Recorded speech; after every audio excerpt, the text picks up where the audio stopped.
of protein or the flow of the nutrients will be more.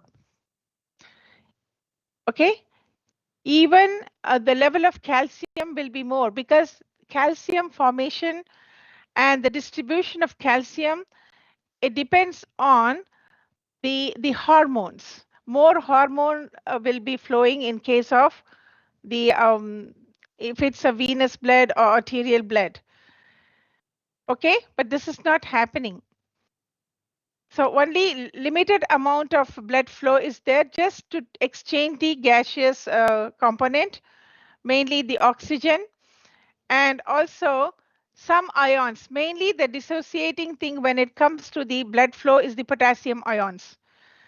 So the potassium ions will be there because it's a little bit increased, because there'll be ionic exchange for the important nutrients that has to be exchanged in between the venules and arterioles. It is a cellular mechanism. You might have studied this in case of anatomy and physiology. Can you recall that? Yes, no? Miss, we studied long time ago, now it disappeared. Can you recall something about the hormones associated with the calcium formation? No? The thyroid No? hormone. Which The thyroid, hormones helps in removing the calcium from the bone, and which hormone helps in depositing the calcium? Have you heard about the calcitonin? yeah, calcitonin and mineralostonin. Yeah, You never studied anatomy and physiology? we We did. We did. remember calcitonin. Okay, let's keep it safe there, okay? We're not going to touch it. I'm going to revise this completely again, like if you forget, but yes, it has to do with the hormonal mechanism. This hormonal mechanism is very sensitive because the calcium and potassium ions that has to be transferred, and that is very essential for the bones. Everything is happening here. Decreased calcium because the fingers, they don't have that much thicker bones. So the calcium deposit or calcium like metabolism is not that intense when it comes to fingers. That's why it is decreased. But when it comes to potassium, there should be more nutrient exchange, because this is very sensitive when it comes to the gaseous exchange. Not much blood flow is there. So there will be an increased potassium. If it is hemolyzed, it will be more potassium you can come across. Why there is an increased glucose when it comes to capillaries?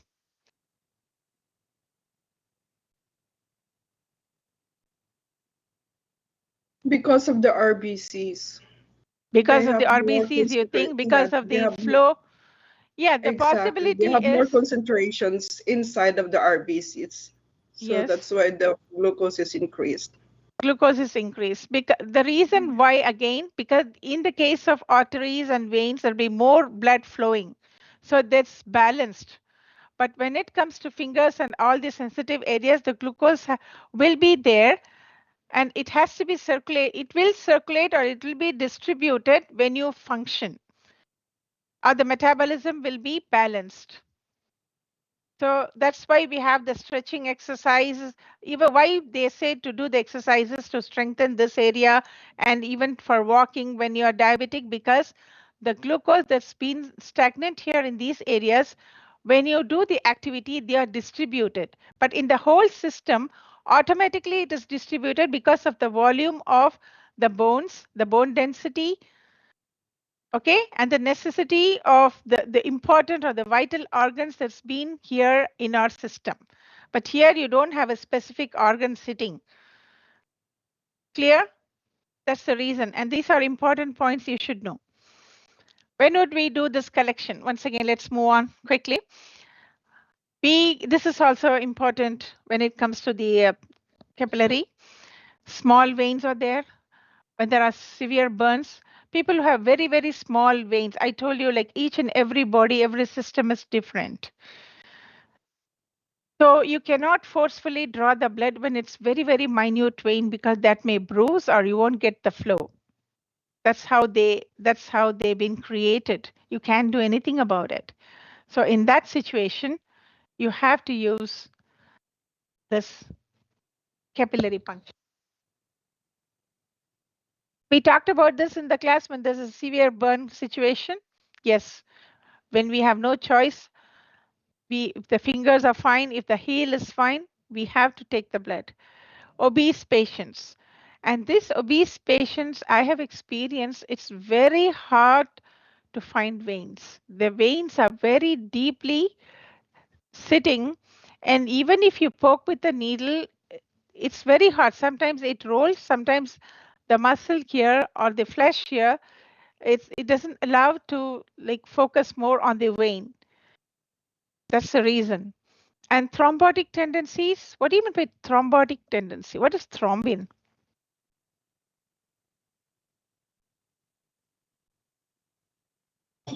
Isn't that what? What is Um, thrombin? Thrombin is a small Helps with blood clotting. clot. It's clots. Mhm.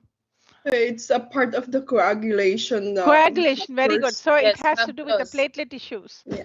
When someone has some disorders with the platelets, the blood is not going to clot properly. So there'll be more loss of blood or anything that is associated with the clot formation sometimes. So anything that has to do with the coagulation disorders, this is the best option. Because this will be very minute, the poke will be minute, there are more chances that you can arrest the blood flow. Point of care testing. What do you understand by point of care testing? One example. Bedside. Testing is done beside the patient. Glucose testing. Glucose testing, very good. Glucose testing, they have the lancet and there's the capillary puncture. Veins needed for therapeutic treatment. Sometimes they have veins, good veins, and the patient is in a condition where he cannot eat properly.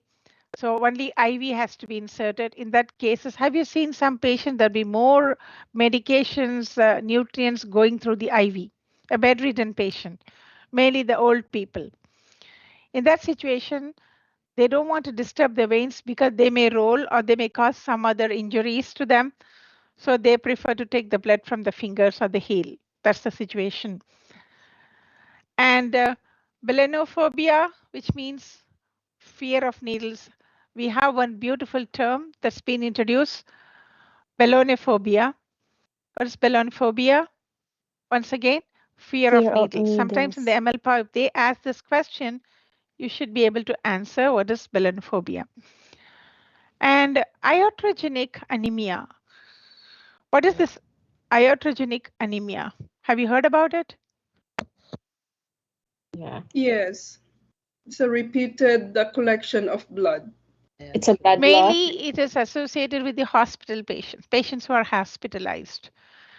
And they are there for 3-4 days due to some condition, due to some illness. And daily, you're going to collect the blood in the morning, in the afternoon, and the evening. Repeated collection of blood because the doctors want to find out something, but they are not getting the right thing. So they cannot start the diagnosis properly and give the medication properly. But they guess something, they start the medication. Now they daily, they have to monitor. So in that situations, more blood will be drawn from the patient, but the patient is not taking enough food, nutrients, IV is like inserted. In these situations, to prevent the anemia due to the over collection of blood, this is the best this is the best way of collection. So these things you have to know. Small veins, I'm repeating this again. I'll be asking questions at the end. When would we think like to collect the capillary blood? These are the important points that you have to remember. Small veins, severe burns, obese patients, thrombotic tendencies, POCT. When veins are needed for therapeutic treatment, we can poke in the veins of those type of patients. Belenophobia and iatrogenic anemia, to prevent iatrogenic anemia. So 8 points you have to remember. Okay.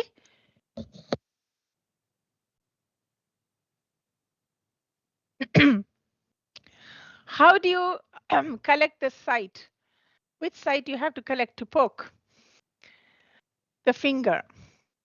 Which finger? Which type of finger? These two. Middle and the ring finger. Middle and the ring finger. Why not the index finger? You have to avoid the site of the index Why not the index finger? because there's site that you need to avoid.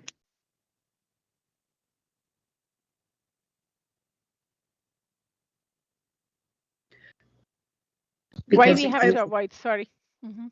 I will say more specifically because it might hurt. If you poke them, they will use that finger, it might hurt them. So you The may. skin is very thick for the index finger. It's very painful because it has to Yeah. prick so deeply. Right. And it may bruise.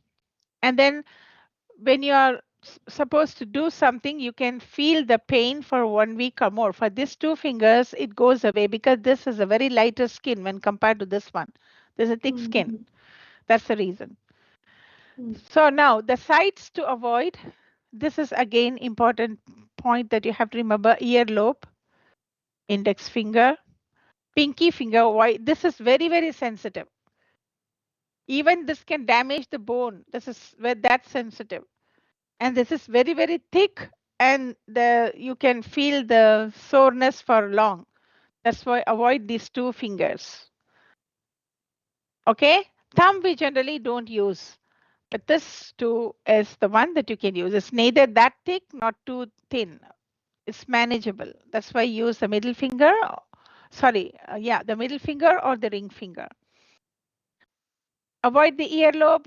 Avoid these things in thumb and previous puncture sites. If you have punctured in the for example, in the middle finger somewhere, don't use the same area to poke.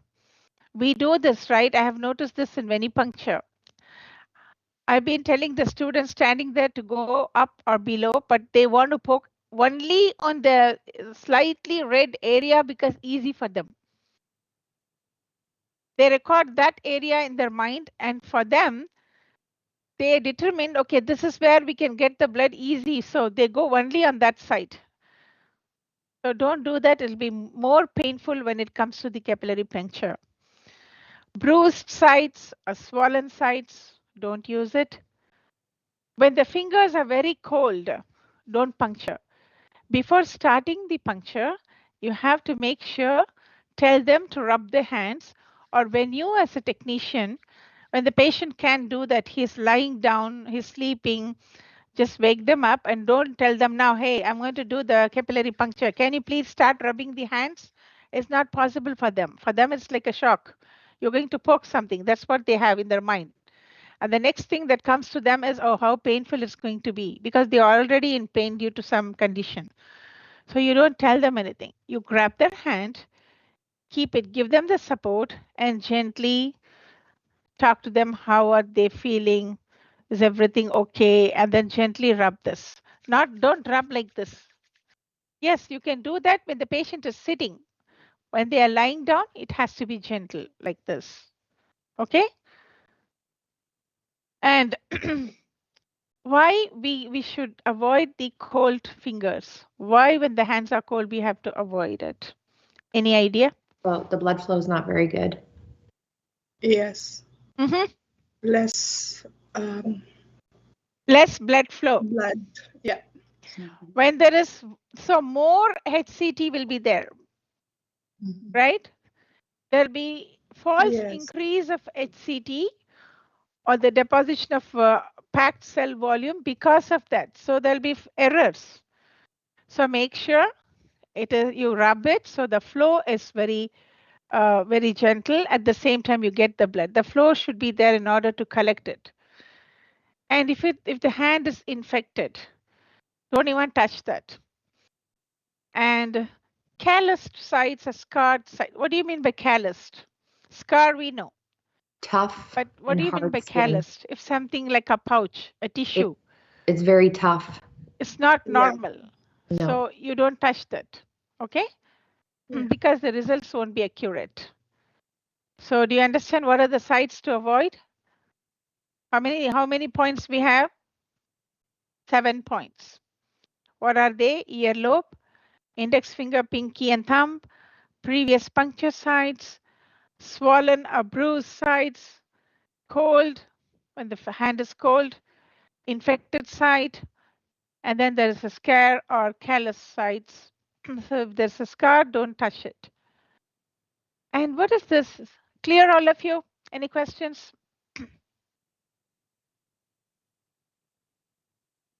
Yes, no, no, yes, no. No. Clear. Ergonomics. What does this ergonomics mean? This is the term that I've been recently hearing when it comes to the lab or any work. What do you understand by ergonomics? Ergonomics.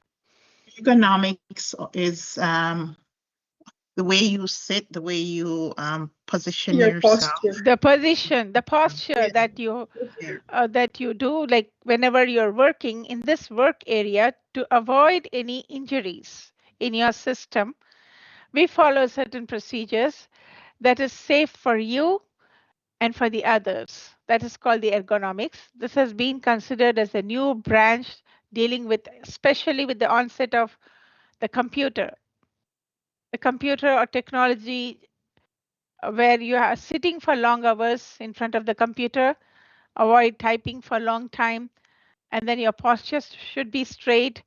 And then when you keep your legs in the workplace, even in the lab, when I'm sitting in front of the computer, they have special elevated stools where I can position my legs based on how the computer has been assigned to use. Why?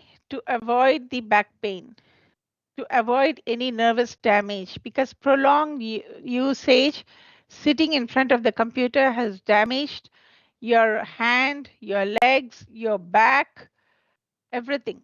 So this has been a recent developing field, the ergonomics.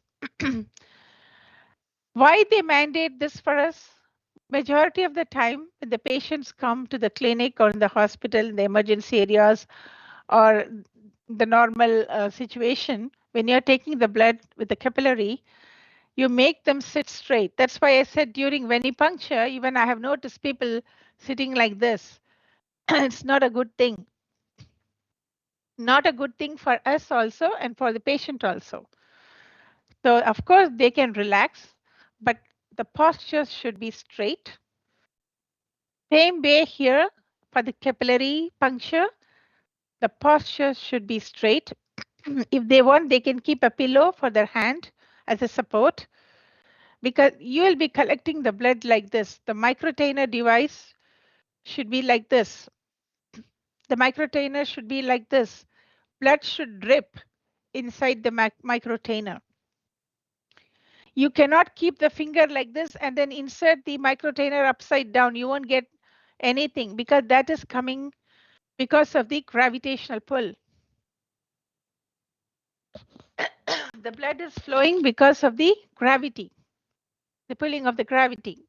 Blood has to fall down. That's a good collection. Why? If it is like this, you invert this, blood won't be sucked. There's no way of sucking the blood. The blood has to fall. The drop should come down. If you don't do this properly, the blood will clot. So you have to puncture the patient again. It's painful for them and it's like annoying for you. Why? Why? Because they are going to argue and you have to explain it to them. So follow the right procedure and get the right amount of blood. Our job is to collect the blood. And not only the patient, you also has to sit. When it comes to venipuncture, we don't sit. When it comes to microtainer collection, you sit in a chair, you rub the hand, follow the usual procedure, you poke it, and then you make the finger like this, downward position, and you keep the microtainer, so blood has to be collected. We'll be doing it next week, no worries. You may have to sit to get on the level of puncture, so it's very important. And when it comes to patient site or preparation, what are the things that you have to do? Make sure you have to rub the hand gently, warm it up. Okay, And if the patient is not comfortable, tell them like, can you just rub gently? They will rub. And when you pull the hand for the capillary puncture, make sure that you feel the warmth. If not, don't just squeeze, just gently you have to squeeze. Nothing should be hard. The patient shouldn't feel like something disturbing them. They should feel the gentleness. They should feel the warmth of your fingers on them. Okay, it shouldn't be harsh. And make sure the temperature in the hand is a little bit elevated than the body temperature up to 42 degrees. For 3 to 5 minutes, you have to gently rub it. And sometimes you can use warm cloth or warm water. So when something is warm, the blood flow tendency will be a little bit increased, so the collection will be good. We have now commercially prepared hand warmers, heel warmers, towel. You dip the towel in the warm water, squeeze it gently and apply it. Not the big one, the small towel. So like this. And then keep it for 3-4 times. You have to just make sure keep the hand in the warm towel so the flow should be good. Now, how will you position the patient for finger capillary collection? How will you do this? If they are adults or older people, so you have to make sure they sit properly. If they are lying down, that's also fine, but make sure the hand should be like this, right? So when you poke, the blood should flow. And the collector may have to sit as well, so not bending over. Who is the collector here? Who is the collector? The person who's collecting the money? We are. Us, the technicians or The assistants. technicians, the assistants who are ready to collect the blood. They are the collectors. And fingers should be held in downward position after they poke. This is very important. So we will see how we are going to collect this one. This is also an important technique that we have to use. Okay, then assemble the equipment. What do you mean by assembling the equipment? You have to build something to assemble. What do you have to do? Prepare yourself in the same way Get if you were Prepare doing the it. equipment. everything ready. Which equipment is ready? Can you list them? What else you have to? Okay, can you list out the things that should be ready for the venipuncture? Alcohol, Gauze, Mm. container, lancet, bandage, cotton, yeah. tape, container. Cotton, then?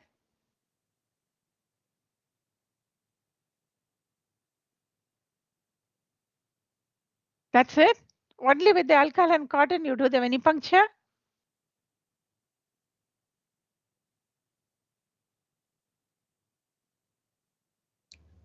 Venipuncture, guys, we did it. The alcohol, the cotton, the tape. Yes, But, Mavis? Communicate.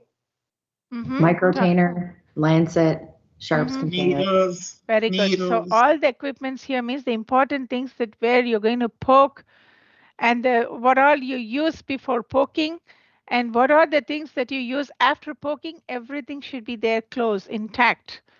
Because you cannot tell the patient to just keep it like this and go and get the sharp container, go get the cotton, right? So that's a big no, no, no. The blood will clot and then you have to poke it again. And it's an inconvenience for the patient as well. So what are the things you have to have? Alcohol wipe, gauze, microtainers, or capillary tubes, lancets, bandage or tape, sharp containers, the red bag, the red Stericycle bag, everything should be ready. Why? How will you start the procedure? First, what will you do? You wipe it with the, okay, after giving the warmth to the hand, you're warming up, everything is ready. What will you do next? Disinfect with alcohol. Disinfect with alcohol. Very good. Next, what will you do? Allow it to evaporate. Yeah, evaporate and then poke. For how many minutes it evaporates? 30 to 45 30 to 45 Minutes? Mm-hmm. seconds. seconds. Seconds. Very good. Seconds. Keep this in mind. Because these are the things that you have to do quickly. because the next patients will be sitting outside. Okay, so 30 to 45 seconds, then a poke. But here, the main thing that you have to pay attention, because it's a capillary, because there will be other cellular fluids associated with this, the first drop always you have to wipe in whatever poking in the for whatever reason. If it is a capillary, what do you have to do? You have to Wipe. wipe the first one because it has more of Interstitial fluid. Constitutional With fluid. 1 second. There's a message from Moon Moon. Let me see.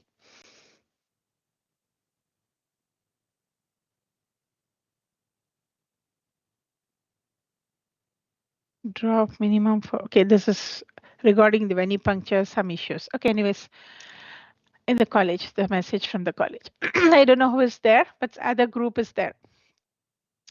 So here, the first drop is wiped, then you collect it. The reason is, you may be getting a question, why you have to wipe the first drop of blood?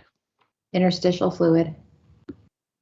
because of the tissue fluid, there's The blood. interstitial cellular fluid. Yeah, That type contamination. of, yes. No, the results won't be accurate. If there is a cellular fluid, the results won't be accurate. But this type of disturbance you won't have in the vein. In the venipuncture, there is no cellular fluid to disturb the results because it's totally the impure blood that's going, the veins. The venipuncture is mainly concerned with the veins. The veins that we are using are a little bit broader. The lumen is big, but when it comes to capillary, it's very, very minute. And that too, you have the interference of other cellular fluids. So the first drop won't be giving the accurate results if it's involved, so wipe it.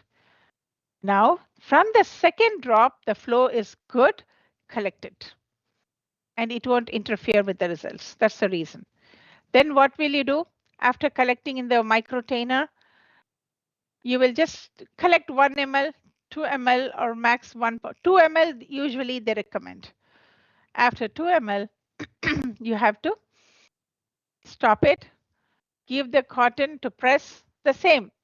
Tell the patient to press the cotton. You don't stand there pressing the cotton. That's not our job. The patient has to press it until the blood stops. Then you take the cotton. Where will you put? In the garbage, regular garbage? Where will you put the cotton? Biohazard. Biohazard. Biohazard, as to recycle, the red bag. And now, where will you discard the lancet after poking? Sharps Sharp container. container. Drop container, very good. So, okay, the patient is poking and then you write the information, everything as usual. Then what will you do? The patient is still pressing the cotton. Check hematoma. Check Yeah, for check any again. bruises or if the blood is actually coming, is still bleeding. Then you put a tape Band-Aid. or a band-aid and then tell them to go home. That's it. Clear? Clear. Now, how will you assess the finger? So grasp the middle and the ring finger. So you have to make sure this part is red. So the fingertip should be red in order to poke. You have to make sure if it's red. If it's pale, it means not enough blood. Maybe due to anemia or maybe the hands are cold. Maybe not enough blood supply here. So you have to make sure you give them the warmth and then make sure the blood is flowing. And avoid any bruised conditions or previously collected areas. And the two things, you won't get enough blood and it's very, very painful for the patient as well. Apply the heat pad if required, apply the heat towel if required, everything you have to do. Then cleaning. Wipe both pad and nail bed with 70% isopropyl alcohol. What do you mean by pad and nail bed? This is the nail bed and the pad, whatever you have to. Wherever you're keeping, everything has to be clean and you start the procedure. Do not use PVP. Miss, what is this? PVP is another chemical antiseptic that we use if we don't want to use the isopropyl alcohol. That is for special situations. We don't use it normally. Why we shouldn't use the povidone, iodine, or betadine? Why? Because the results will be different. It won't be accurate. So isopropyl alcohol is the one that is considered accurate because it evaporates. It's not sitting there.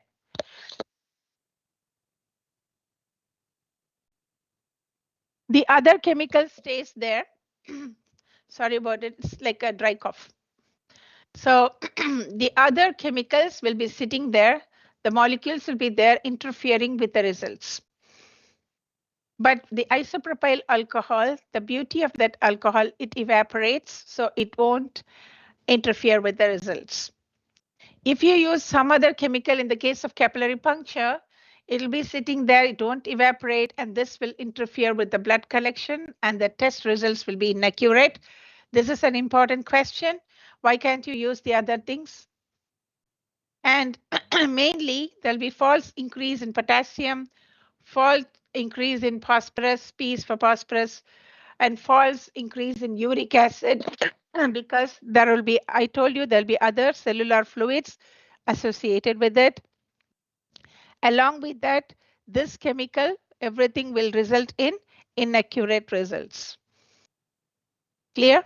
And mainly after applying the alcohol as an antiseptic, leave the alcohol to dry. So that is the 30 to 45 minutes duration.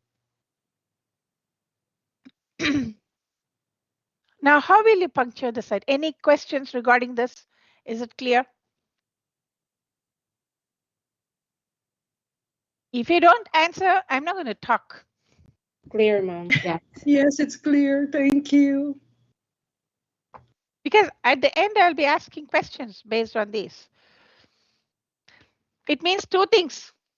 You don't want to answer, you don't like, okay, or you don't get the information, or you're daydreaming, or you're distracted, something. So I want to make sure what's happening.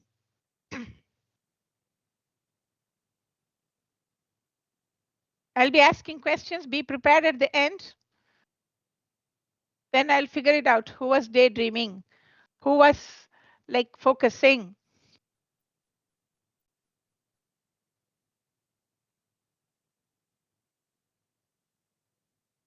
Right? Can we start? Okay, puncture site.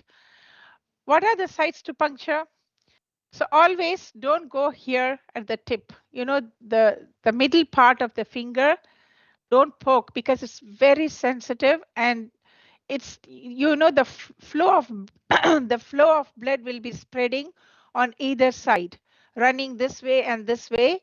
Blood will be wasted. So don't take the ball area here of the middle part of the finger.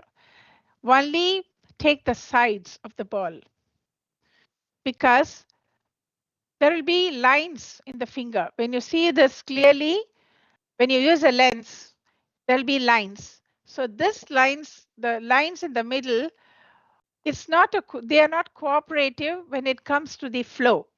But you know, the lines at the side, they help the flow to be like perpendicular, which means they allow the flow of blood and then you can collect it.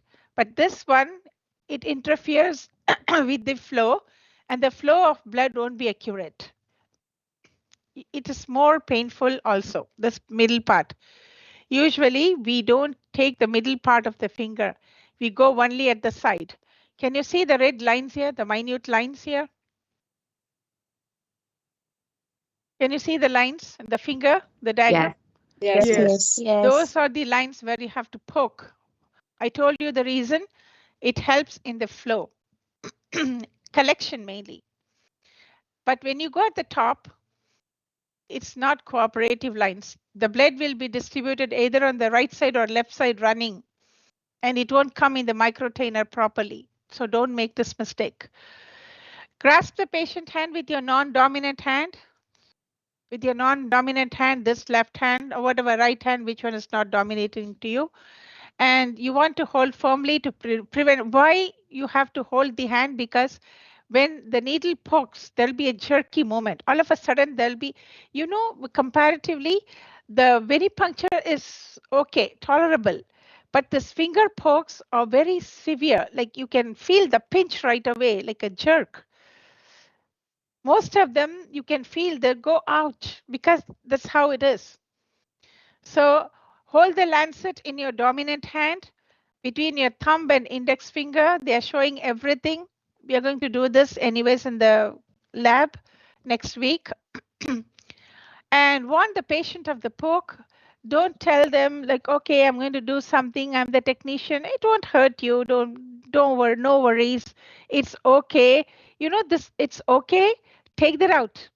It's not like a coffee you're going to drink or something that you're going to eat that it's okay. No, this is something that you have to focus. Tell them the reality. It'll be a pinch. It'll be a poke where you feel little bit of a pinch or pain or something like that. Be genuine. Like tell them the truth so they can prepare psychologically. Apply pressure to lancet. So you have to put the pressure here. The lancet that we are having in the lab is an orange color. You have to hold it at the back and press at one point so the needle will be forced forward to poke. I'll show that to you. There are different type of lancets. Even the lancets that you have for a glucometer is different. So every lancet is different. It comes as a bullet. The glucometer lancet comes as a bullet and pierces the skin within seconds, and then you get the blood.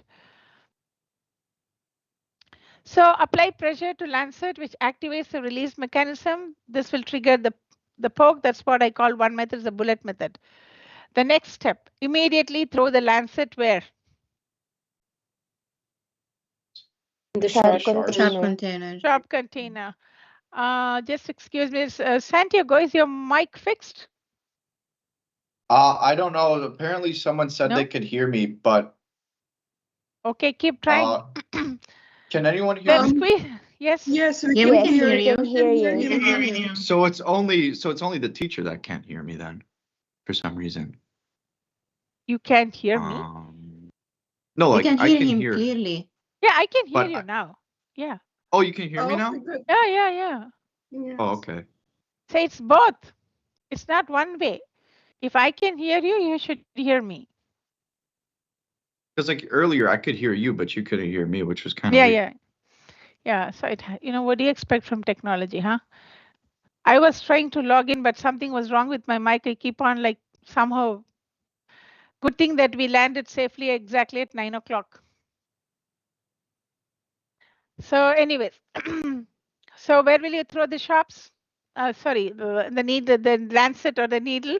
Sharp, we don't throw. Sharp has to sit there. Someone has to collect it. I'm sorry. So the needles have to go inside the sharps. Now, once it is, when you throw that, you have to gently squeeze. Not milking. Milking is different than squeezing. Milking means at that site you're just pressing. That is milking. That will waste the blood. But here you have to gently squeeze like this. So the blood has to increase the flow and then it has to be collected. And wipe away. Now, once again, this is important when it comes to capillary blood. They don't say to throw the first drop of blood when it comes to venipuncture. Are we doing that procedure? Are we doing that? No. No. No. But for this, they recommend wipe the first drop because it won't have the proper quantity of blood that need to be tested. It has the other cellular components or cellular fluids. So that will interfere with the test result. So throw it or wipe it. Sorry, wipe it. And the reason repeatedly I'm telling it's because it will interfere with the flow of the blood. The next, if a capillary tube, now with the same finger poke, we collect the capillary tube to put it in the centrifuge. It is also associated with the poke. Who is associated with the poke? The capillary tubes.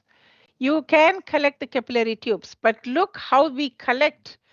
If it is for the microhematocrit, we use the capillary tube to collect the blood, but look at the position. Are we keeping the hand like this when it comes to capillary? Is it upside down? No. No. When it is a capillary, you have to keep the hand like this, the palm facing up. And from the side, the blood will be collected. And the position of the capillary tube is not like this. It's not vertical, it's horizontal, like this. Because the capillary action is something that has to be sucked in a small tube. It'll be done peacefully. But when it comes to microtainer, the microtainer has to be in a perpendicular position when compared to the hand, and the hand should be upside down. I'm repeating this. When it comes to, so the capillary, for the capillary collection and the microtainer collection, the poke is fine. Which poke? Capillary poke is fine. But when it comes to capillary collection, you have to keep the palm facing up and the capillary tube horizontal, like this. You don't keep it like this. You keep it like this. Automatically, it will be sucked inside the minute tube. There is a tendency of flow in the minute tube from one tube to another. You don't have to worry.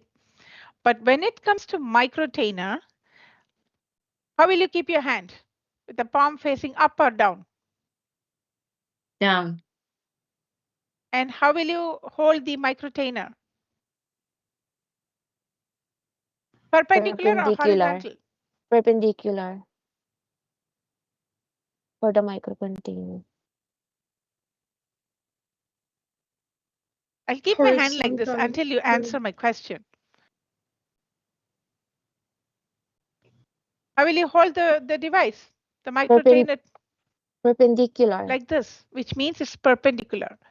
Why you're holding it perpendicular? Because the blood has to flow or drop because of the force of gravity. It has to come down. So you hold it like this. With the palm facing down, you hold the microtainer like this, which means the microtainer should be perpendicular. The capillary, horizontal. The microtainer, perpendicular. And in capillary, the palm should face up. Clear? Clear. Yes, clear. Very good. If the Yeah, capillary clear. tube keep hand facing up, ensure you do not touch the patient's skin with end. So don't take the capillary tube and then poke the finger with the capillary tube. Just keep it close. Blood will automatically be sucked inside the capillary tube. If microtainers are there, you have to bring the palm facing down because the flow of blood will be because of the gravitational pull, and the microtainer device or the sucking microtainer should be here, which should be perpendicular. Even in this one, don't touch and don't keep very close attached to the skin. Just keep it gently like this so blood will drip in. So we'll be doing this, no worries. So how will you collect the blood? To get blood, you will need to squeeze the patient's finger gently. Squeeze it, release and squeeze. Don't squeeze so the patient has to scream. Okay? Just gently squeeze it. And then to distract, you can talk something about what they're doing, like how they're comfortable, everything, whatever you want to talk, but it should be up to your professional level. Okay? Don't ask their history. Okay, now, have you like, what did you have for the breakfast? So at what time you ate? Okay. How long it took for them to drive here? Something like that. Keep it very general. And this allowed, when you gently squeeze, it will allow the blood to come to the finger. So it's very good. Do not milk the site, which means do not rub at the punctured site. Why you shouldn't rub at the puncture site? Because this will rupture the other capillaries over here and hemolysis happens. So the RBCs will also get ruptured. Okay, all the contents of the RBC will be out. Mainly the potassium will be outside. So if someone is looking for potassium, the potassium will be high. But generally speaking, the potassium level of the patient will be normal. But because you rubbed so hard, it ruptured the RBC, and now the potassium will be increased. And not only that, the fluid that's coming out of the cells here will be spreading to the other areas, so the contamination of the fluid is also there. So these things you have to notice. And fill the microtainers using the correct order of draw. So I will be showing you the order of draw when it comes to microtainer. Okay, when we collect it, we will just discuss about it. I'll make a comparison chart for the capillary collection and the venipuncture collection. We are going to just go through this when you come to the lab. And there is a line, the maximum that you have to collect. Okay, there is a line. And even in the microtainer, there is a scoop-like thing that you have to just keep it attached to the, don't just put it so hard to the skin, touching the skin. You have to keep it gently, and the scoop should hold the area where the blood is dripping, so the blood has to flow. Okay, don't rub the finger using the microtainer. The reason is the blood will spread, it won't fall, but we need the gravitational pull to get the blood. That is important. It'll be a very successful collection. Now, if the blood drops stop forming, what will you do? You'll still tell the patient just to rub. I want the blood badly. No way, it shouldn't stop. Can we do that? For example, No. No. after 4 No. drops, I have come across these situations. After 4 No. drops, the blood will stop. Mm-mm. You know, the capillary collection is little bit hard to get the blood. The procedure is easy. The blood flow is not like that of venipuncture. It's tricky.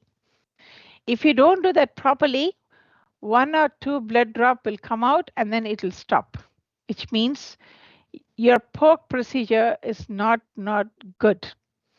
If your poking procedure is good, blood will automatically collect beautifully. It will flow beautifully, or it will drip beautifully inside the microtainer.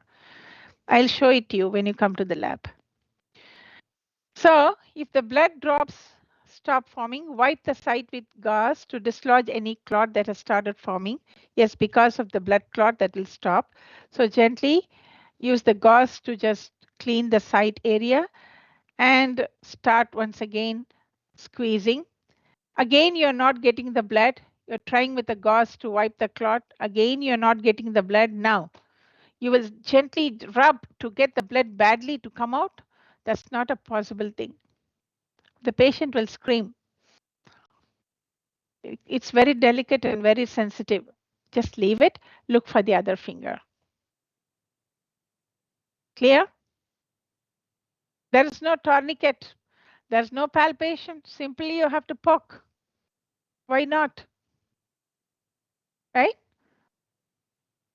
So there are certain tricky things that you have to follow when it comes to the finger poke. I'll show it to you. Patient care. Once collection is done, that's it. Your job is done. You have collected. Now you're free. Is it okay to do that? What do you have to do? Collection is done, and then, okay, I have drawn the blood, go home. Is it okay to tell that? No. No. What will you do? You have collected the blood, the microtainer is ready. Now go home. You're going to place the clean gauze onto the puncture hole, Make and it then sure you're going to keep check. the site elevated. Give them the cotton. Tell them to press. Why? If stop the blood the from blood bleeding. is still coming, it's not good, right? Mhm. So they have to stop the bleeding. And whose job is that? To keep the cotton, and you will be sitting there pressing. The patient. The patient. Immediately give the patient the cotton, tell them to press it, and then you follow the procedure. What is the procedure? Inversion procedure, recording, documenting procedure, labeling procedure. We have to do the labeling part as well. So make sure the first name, the last name, date of birth, everything is correct. And then remove the cotton and check if everything is fine. Then put the bandage and then send home. No, you thank the patient. Till that, we have to be with the patient. We cannot simply say, hey, look, I got the blood, now go home. It's a big no, no, no. We can't do that. And not only that, when this is like, still if the hand is in this position, it's not a good thing. You have to tell them to keep your hand straight, elevated. Why? The blood flow should stop. So keep the hand a little bit elevated. So label the tubes, band-aid, and say thank you. Yes, Hasinath, you have a question?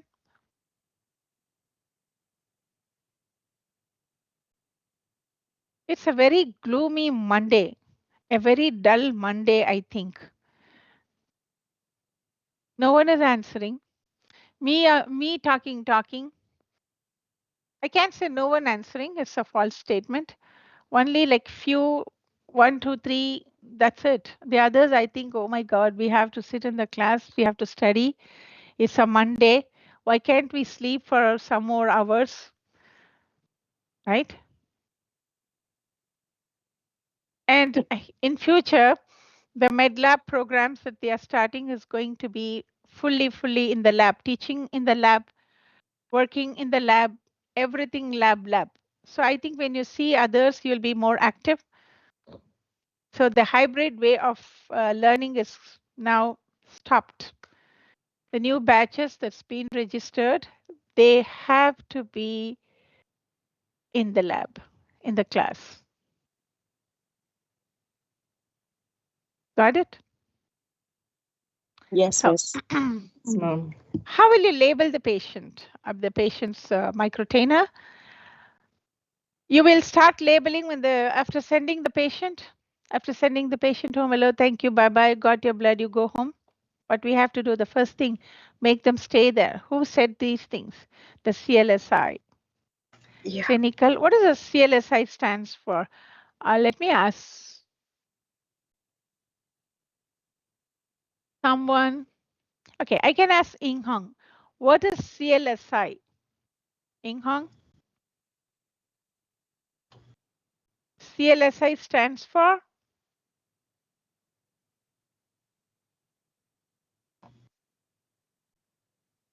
Okay, Yusra?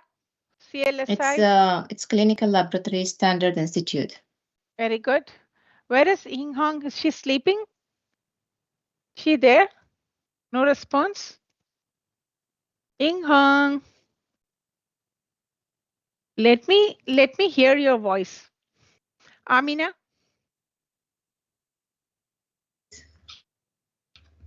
Hello, can you hear me? Say hi, hello, something. Hello, can you hear me? I'm talking. I can't hear you. Can anybody hear me? Yes, I can hear Yes, you. we can hear you. Yes. Okay. Next. Yes. Asinat? Can you hear me? That was my Yes. question this morning. I just wanted to know if you were hearing me. Yes, I can hear you. Okay, Christiana? Yes, I'm here, miss. Yes, Christiana.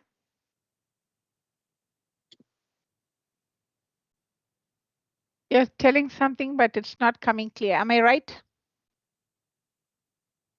No, I didn't have a question. I was just Yes. listening to you. Chris, Hi. can you hear me? Yes. Okay. Zarina Mine?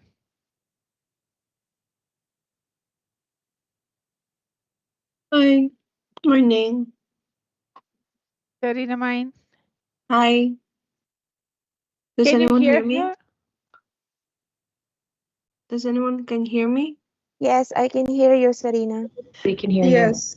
We can Okay. hear you. Then Christiana, can you hear Christiana?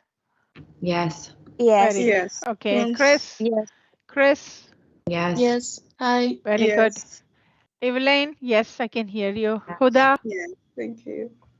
You're most welcome. Huda? Here.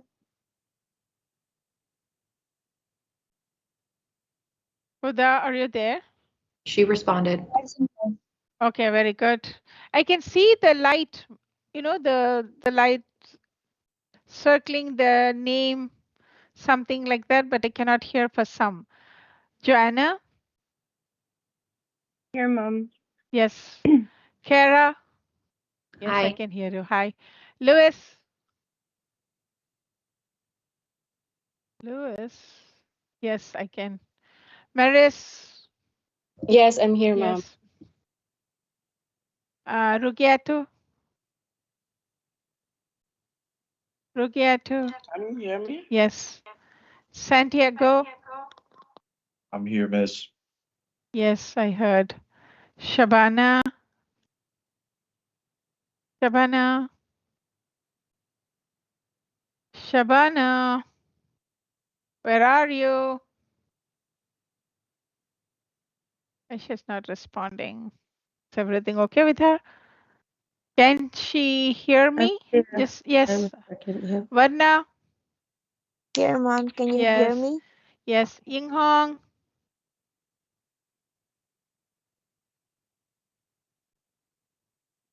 No, she's not responding. Yusra? Yes, I heard Yusra. Zenaida? Hi, Mom. Hi. Here. So can you message Ying Hong to find out whether she can hear me or not? Any one of you can help me. So labeling. Drop a Will you message. label in front of the patient or after sending the patient home? Label front of the in patient. the front of the patient. Why do you think that it has to be done in front of the patient? Who told you to do Make this? sure that you have the correct Identification. information. Need to confirm with the patient. Identification Confirm the confirmation. patient identity is identification, is very important because majority of the errors are happening in the lab only during the pre-analytical procedure, and the CLSI found out these errors have made major changes when it comes to the venipuncture or any puncture. Even for these surgeries, they have made blunders. So they want to make sure what if a patient is coming to an emergency, he or she is in an unconscious situation, then who will be there to take the identity of the patient? If he's alone, it would be the nurse. The nurse, but someone should be accompanied Next. with the patient. They have to give the health card. They have to provide the information, and that will be documented. And once again, document it. If it is a patient, then you have to document, mainly if you're in hospital. Okay, the patient told the whatever his name, ID, give the health card. If the patient is in a situation where they cannot speak, document it. The other person accompanied the patient, he gave the thing and his number, phone number, and whose job it is. It's a technician It will job. be the nurse. It's a technician job. We are accountable. If you don't document it, you'll be in trouble. So this is very critical because patient identification is considered as a very serious concern according to the CLSI. We don't want errors. And then affix the labels to the microtainer the same way. So do you think the label should be big? No, it's a small label. Usually, like when you are in the lab information system, when you just put the information, when you press microtainer, very small labels that can affix the microtainer will be printed out. So it's easy for you. Ask patient to confirm label information. Once again, my question, if the patient is unconscious, who will confirm? Take their health card and see. Or the person who has accompanied. Co-patient. So the person who's accompanying the patient will tell the information. But here in this case, if it's a hospital, the nurse will take in charge of that. The nurse will be there. Okay. Yes, you will sign the document as a technician. In this situation, there should be an extra witness and an extra responsible person to take care of the whole situation because the nurse will take the patient till the room until the doctor enters, and it will be a faster procedure because the patient is not in a conscious mode, and everything has to be done by the nurse. Our job is only to collect the blood. So we are restricted here. In these situations, definitely a nurse will take control of everything because they will follow the procedure. They'll be with them in the room. They will help in putting the IV. They will put everything according to the doctor's instructions, what needs to be done. She will do everything. Sometimes the doctor will come a little bit late, but the nurse knows what to do. They will be prepared. So in this type of situations, don't worry, a nurse will be there. Clear? But still, who has to document everything? The technician. Technician. The technician has to do the job. Now, any questions up to that? No. It's good. No. Very good. So you know what to do. I'm going to ask questions at the end. Now, there is one more thing that's associated with the collection technique is the heel. Why heel? Because heel is mainly for the old patient, the geriatric patient, or the pediatric patient, which means the infants, the newborns. They don't have the finger. Have you seen the newborn fingers or the infant fingers? They're very tender. It's very scary. So if you touch, it will be like, very softer than a flower petals. So it's very scary because we don't want to damage their bones. They'll be developing their bones, flesh, muscles later on, but we don't want to damage anything. Some of them, they can hamper the development in that particular area, causing different callus growth and something like that. So what they have decided, not them, them means who? The medical professionals who have been working on this from earlier days. They focused on the heel. Heel is little bit having more area, more surface area where you can poke when compared to the fingers in case of the newborns mainly. So in the case of, so for them, this heel puncture is mandated because they can collect the blood, and it's okay to collect up to the level that they need for collection for testing purposes. But there are certain restrictions where you have to poke till the depth is very important, how deep the needle can poke. Again, there will be different size needles for different age groups on their body conditions. We're going to see that. So if it is, okay, I'll give you 3 minutes just to think about the finger poke.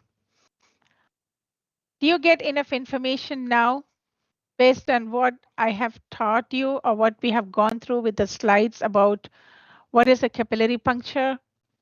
Yes or no? You know what a capillary puncture is? Yes. Do you know what Yes. are the steps that we follow in the case of the capillary puncture? Yes. Yes. Can you compare the venipuncture with the capillary puncture, the do's and don'ts? Yes.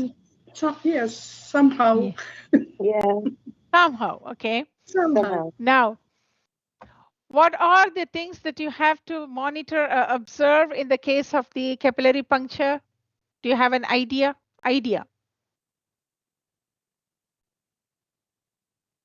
Yes? Make sure you have the right site that you're going to poke. Right side, the direction, and make the sure holding of the devices. Yes, very good. Make sure all these things. But make the sure cleaning, that yeah. make sure that the first poke that you made, the first blood, you clean that. Good job. Yes. We know why. So all these things you have an idea. But miss, we haven't done this, so we are not sure. Right? That's when right. you do that, then you will have more a clear picture of this. Exactly. Yes. Yes. So now you're fine. Now prepare the patient when it comes to heel puncture. What should be the temperature for any poke, that area? What should be the temperature? 42 degrees. 42 degrees. 42 degrees. Sometimes you will get a question like this. The body temperature or the temperature of the area where you're going to poke should be like, what should be the temperature. So it will be like 35, 37, 40, 42, 47. If you see 42, just circle it 42. So identify the patient. In all the pokings, identify the patient. If it's a hospital, there'll be a band. So outpatient, inpatient, whatever it is. Mostly these are performed in the hospital settings. So there'll be a band, wristband associated, right? So you should know how to identify. And there'll be nothing but the accession number in both should be the same, or the barcode has a number, it should be the same. If you are completing a neonatal screen, I want to talk about this. This is very important. Even when 20 years ago or 25 years ago, we never had this neonatal screening procedure. Now it has been mandated in all the 50 states in US and in Canada. The reason is because of the developmental disabilities that they are facing in the children. So they're very particular about that. They don't want learning disabilities. They don't want any neurological defects when the child is growing. So they're very particular. They want to diagnose that in the early stages, and then they want to start the treatment as well. So if you are completing a neonatal screen, fill out the card. So there is a card for that. So there is an example. If possible, I'll tell Munmun to bring it from the hospital when she comes, because I'm not working in a hospital. So if heel is cold, you put the warm heel before starting the procedure. So there is a heel warming pad. You don't have to rub with your hand the heel. It may be like annoying to you, but you can do it. But if there is something that you can use it. And for 3 to 5 minutes, you have to just apply that. I think we have the heel warming pad in the lab. I'll bring it and I'll show it to you. We have it. I have seen 3 or 4. If baby is in a bassinet, it means a very small baby, right? It is best to keep them there. Don't lift them. Leave it. No problem. If the baby is getting UV treatment, turn off the light. I'll talk about it. Clean the site with alcohol and let it dry. What do you understand by the term bassinet? What is a bassinet? It's a small, comforting bed It's a bed for closed in for a baby. Yeah, when you're traveling, especially when you are in a plane, they will give the bassinet to the baby to put there so the mother can tie the seat belt and relax. It's a small bed, like a cradle, but it's not rocking. It's be attached to the wall, or sometimes it's kept with a stand in a house, right? It's a bed for the baby. That's it. Don't lift the baby when you're going to poke the heel. That's fine. The baby can be there. But don't leave the baby unattended during the heel puncture, or even after the heel puncture. Someone should stay there to monitor the baby. If the baby is getting UV treatment, what is this UV treatment? Why they give the baby the UV treatment? Why do you think the baby? Because Bilirubin. because of bilirubin. Some babies, when they are born, they have some liver conditions which is not fully developed, so they need some time for the liver to develop and to perform it in a normal way. Till that time, they will develop jaundice. The bilirubin will be excess, and then it will not be digested properly. So the baby's face, the hands, everything will be yellow to pale yellow colored. So in that situation, they have to keep the baby in a UV light, what do you call, incubator we call. So that has to come under normal situation. It takes at least 3 days to 4 days. To some babies, the max 1 week, 2 weeks, depending on the situation. But they have to give that. But they will monitor the UV radiation, so only mild radiation will be passed. So you don't have to worry about that. But anyways, if they don't do that, it's a risk for the baby. So they have to do that. So this is called the jaundice. This condition is also called the infant jaundice. They will document it. So when you are going to perform this venipuncture, not the venipuncture, sorry, the heel puncture in those type of situations, turn off the UV light, because that UV light we don't need. Sometimes it will affect the test results, so we have to turn it off. Okay, And once when you collect the blood, then make sure you turn it on. Okay, if you have something, if you get a job in the hospital, if you are going to do this, you can get the assistance of a nurse also. The nurses will help. Now you clean the site with alcohol and let air dry. Now my question is, Miss, why only alcohol?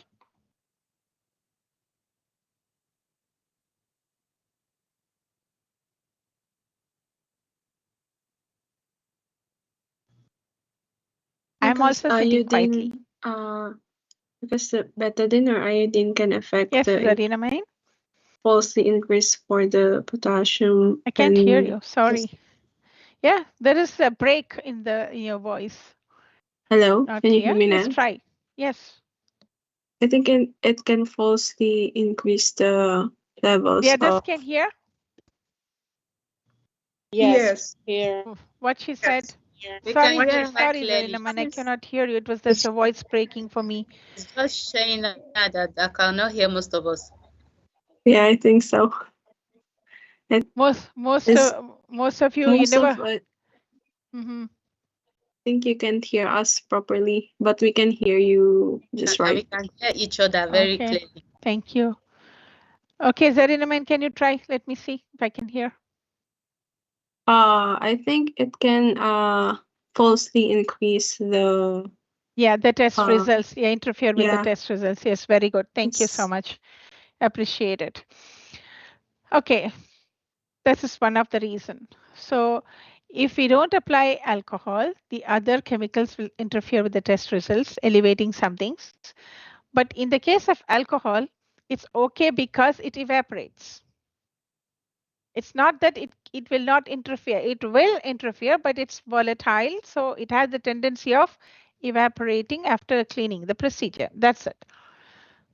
Okay. Now, what are the equipments you have to gather? Get your equipment ready prior to the heel poke. So we are going to see how we are going to poke, what will be the depth, how you're going to hold the heel, everything is here. So never put your equipment into the bassinet, which means if you're going to poke a baby, don't put anything inside the bassinet, the small bed that has been assigned for the baby. And not in the UV chamber also, the incubator also. You have to keep a separate station outside. So you have to perform it perfectly without leaving anything inside the bassinet or in the incubator. So place the equipments nearby. What are the equipments? Alcohol wipe, gauze or cotton, microtainers or capillary tubes if you want to collect it, or neonatal screening card. If you have a card to check the what do you call the neurological developmental disorders, there will be, I told you there will be a neonatal card now, right? So you have to keep that open and ready because you're going to put the drop there directly. There will be a window, a circular window where you'll just put the drop to see some things. Lancet should be there according to the age of the patient. If it's an old patient, if it's a very, usually these things are performed on the newborns, and the infants, and the toddlers, so keep ready. Bandage or tape, sharp containers. Why sharp containers should be close to you? Because once when you poke, the needle is exposed. So accidentally, even though the needle is, it's little bit retracted inside, some of the needles will be outside, projecting. You have to be careful. So keep the shops. Don't look for where is the shops, miss? Oh my God, I don't have cotton. Oh my God, where is the gauze? Oh my God, I don't know where I kept the microtainer. I kept it here. It's missing. Double check. Double check. I'm seeing this in the venipuncture site. Oh my God, miss, sorry. I kept the tourniquet. Now I think I don't know where it went. I took the cotton, missus, at the side. I'm sorry. Yeah, I took the tube, but I don't know where I kept all those things I don't want to hear. Okay, so we don't want to hear generally. Now, which is the best site for collection? Look how beautifully it's given. There is a big no here. This we call the plantar area, plantar. Why there is a big no? Because this part is very close to the bone, the plantar bone. it may injure the bone. So this is a big no area. Can you see the arch area here? That's a big no-no on the side of the curves, nothing. You see the heel, even you cannot poke at the round part.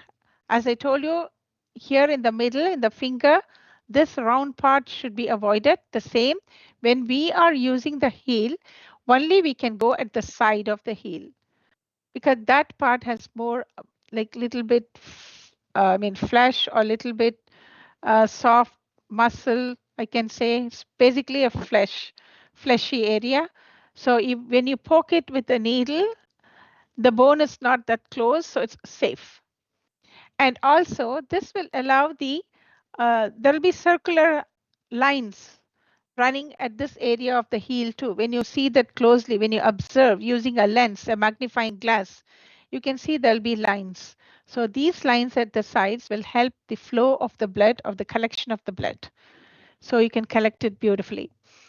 So this is what we call the medial and lateral plantar surface of the heel.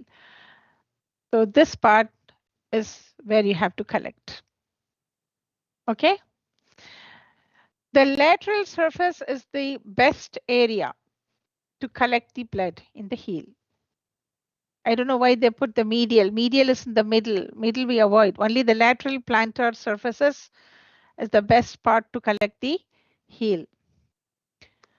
Clear, all of you? Where to collect in the heel? Yes, Yes. thank you. Yes. Yes. Now, how will you hold the baby? You can hold the baby like ups and up, like in a what do you call, in a downward position. Okay, because when the baby is lying down flat, you don't want to bend the heel and to bring it in there. It will be painful. Just make the baby or tell someone to hold the baby like upside down and then lift the heel, go quickly and turn it back after doing the procedure. It will be easy for you to collect. They don't feel that much pain. So holding the foot, using the lancet and poke. Look how they are poking. We all know this flat needle is for the heel poke. Dispose of the lancet into regular garbage. No, into In the sharp sharp container. container. Are you sure only in the sharp container? Yes. Yes. Okay, thank you. Squeeze and wipe away the first drop of blood. We all know why. Do not milk the site, which means don't rub at the same site where you poked, very painful. You won't get anything. Fill capillary tube or microtainer to fill up to the line that's been given to you. When finished, elevate the heel. Why you have to elevate? To stop the blood flow if it's coming, right? So elevate the heel, apply the clean cotton or a gauze and pressure until bleeding stops. But here, you have to hold the cotton. The patient won't be able to bend and hold the cotton because if it's the patient is lying down, the patient is not going to get up with the IV and then hold the cotton. It's your job.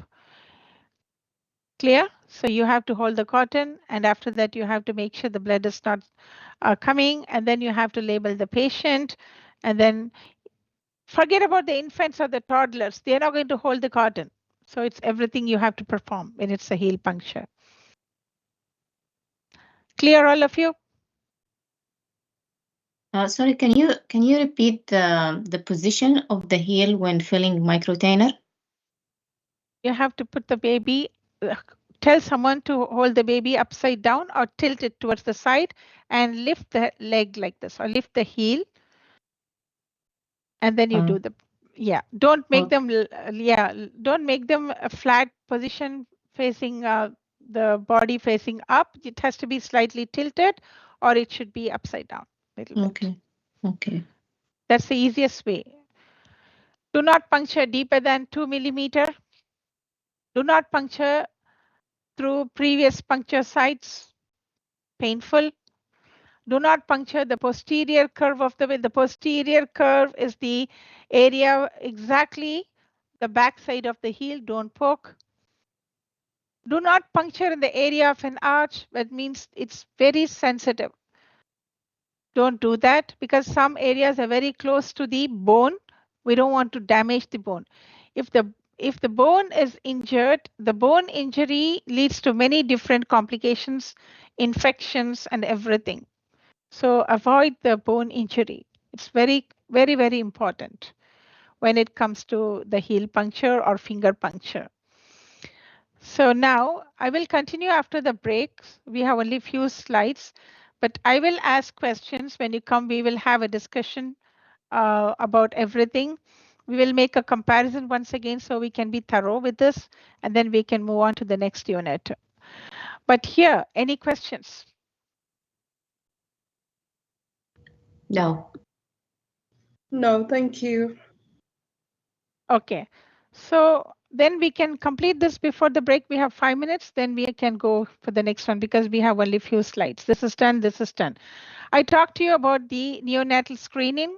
This is a screening that's done when a baby is born. They will issue a new card. In that card, they will have circular, I will show you the picture. Circular spots like this. They have to, this is like a filter paper. It will be like a filter paper. So they will just have to put a drop of blood.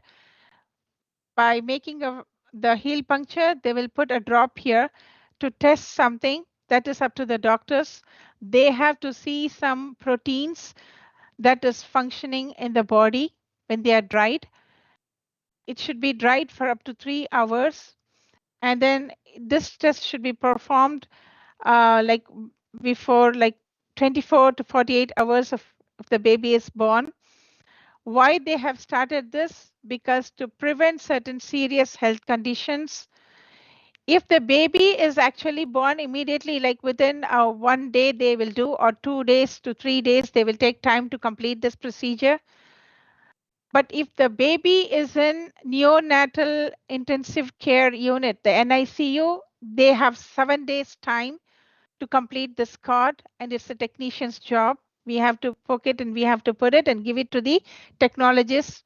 They will just notify the doctors about the results, and the doctor will take care of the rest of the procedure that need to be done.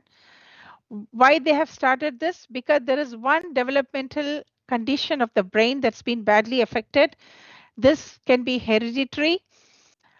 Coming from both the parents, it affects the mental condition or the mental development of a baby, leading to mental retardation and other syndromes or disorders.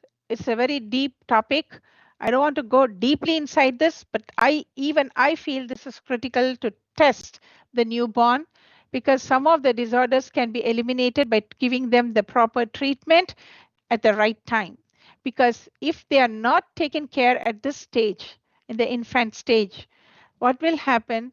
This will lead to the complete developmental disorder, and they will not be performing individual functions.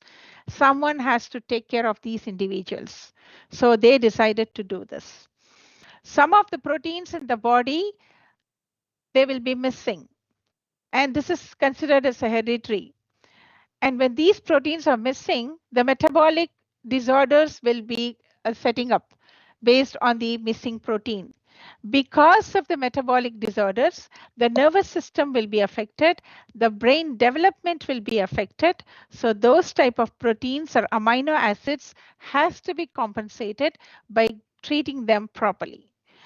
This procedure can avoid the future mental developmental issues or neurological developmental issues. So they found this as important nowadays. And as a technician, you should know this. You should know how to how to put the drop of blood properly. You should fill the complete circle. Can you see the picture here? The blood drop should fill the complete circle. It shouldn't be like this, the other one, unsatisfactory collection. And what are the things that you have to look for? The expiration date of the card. And this is performed in the nursing station. Every information about the baby's ID, accession number, everything has to be checked. And the blood has to touch the proper circle. And do not touch the paper. And you shouldn't put that on top of the bench. It should be folded for drying. It should dry for complete 3 hours. and everything will be taken care by the nurse and the doctors. You don't have to worry. Just you have to collect the blood, put the drop. That's it. And this is dried at room temperature. You shouldn't use a blower or a dryer. Okay, and for how many hours this should be there? For 3 hours. Don't put one on top of the other. It should be individually kept and dried. Okay, and keep away from direct sunlight. And this has to be sent to the lab, and in the lab, the technologists will do the test, and then they will give the results to the doctors.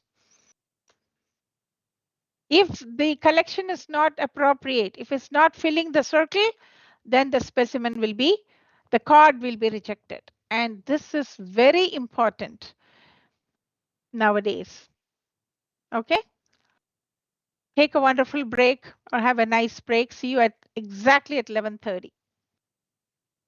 Okay, Miss, Clear? thank Okay, you. thank you. You're Okay, most bye. welcome. Come up with more questions. I appreciate it. Thank you. Thank you.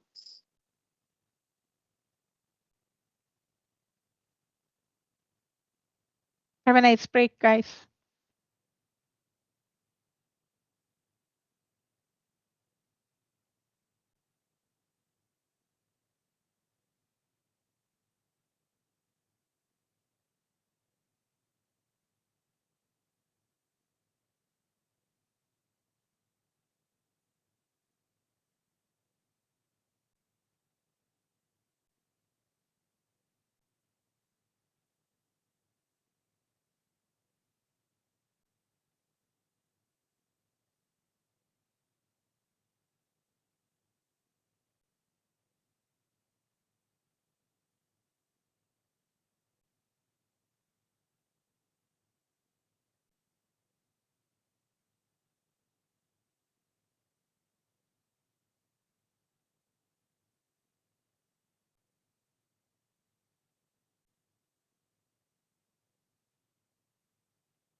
Hello, welcome back.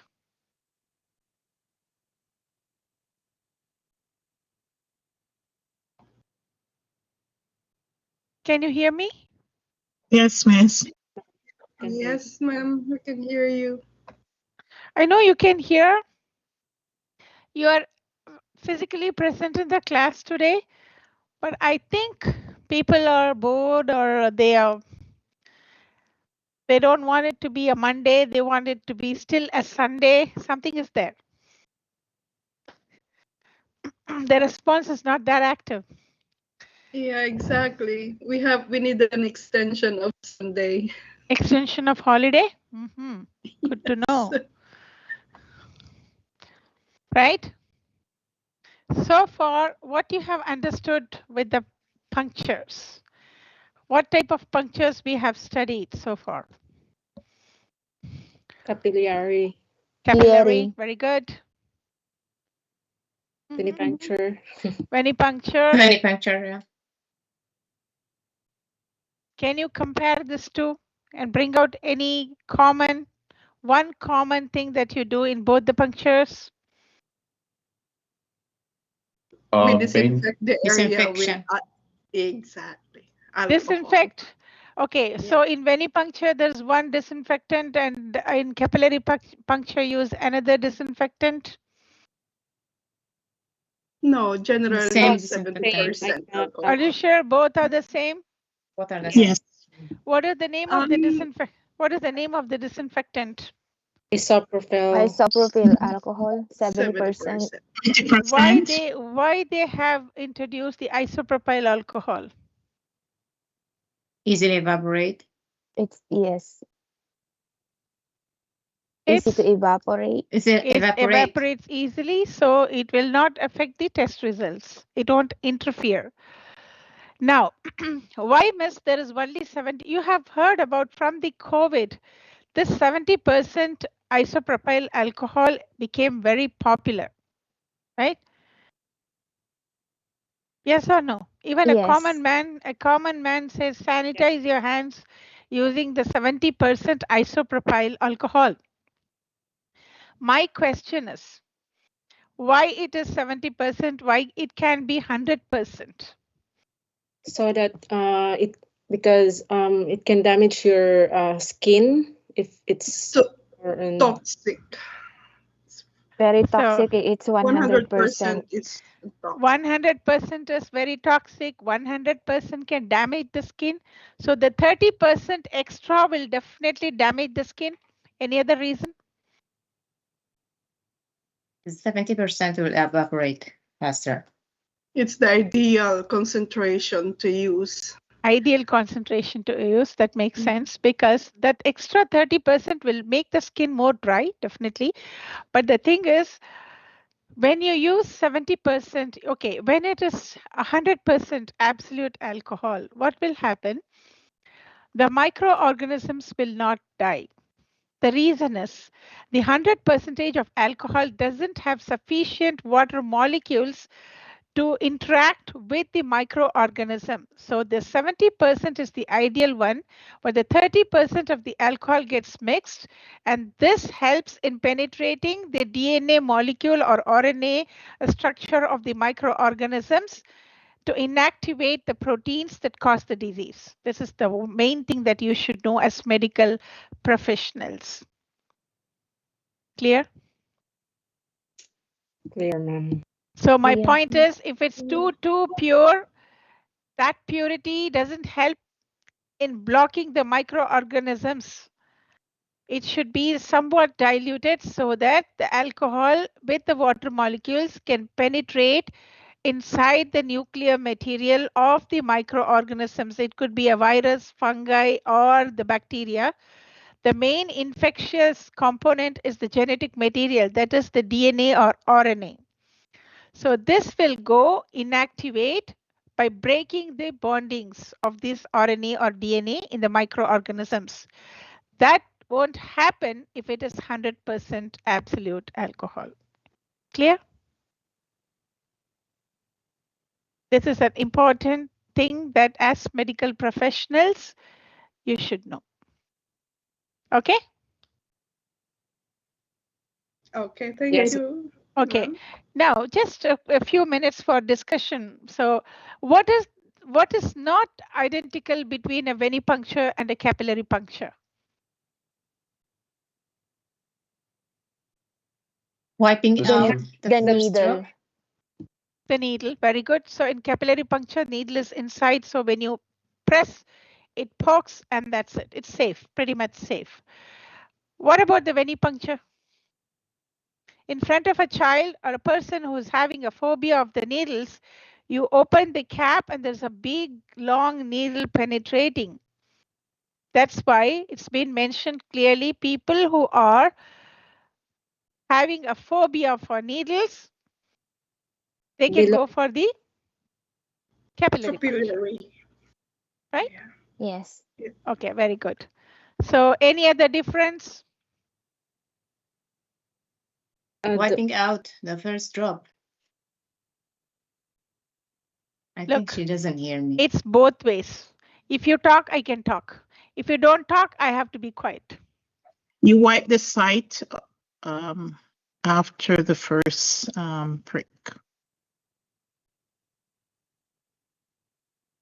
The position of the Did she the hear poke, me? the She position of the doesn't hear. poking. Yeah, she doesn't hear our I don't think she's answers. hearing. She doesn't hear our answers. No, I don't think I hear she now. does. Before that, Azinat, you said something. I never heard Yeah. it. Can you talk No, now? I said Uh, the site, the Yes. first prick, the site of the capillary, you wipe Poor it. network quality. That's the reason. Okay. The others, can you please transfer the message, what she said? Sorry, Azinat, I cannot hear you. The voice is breaking.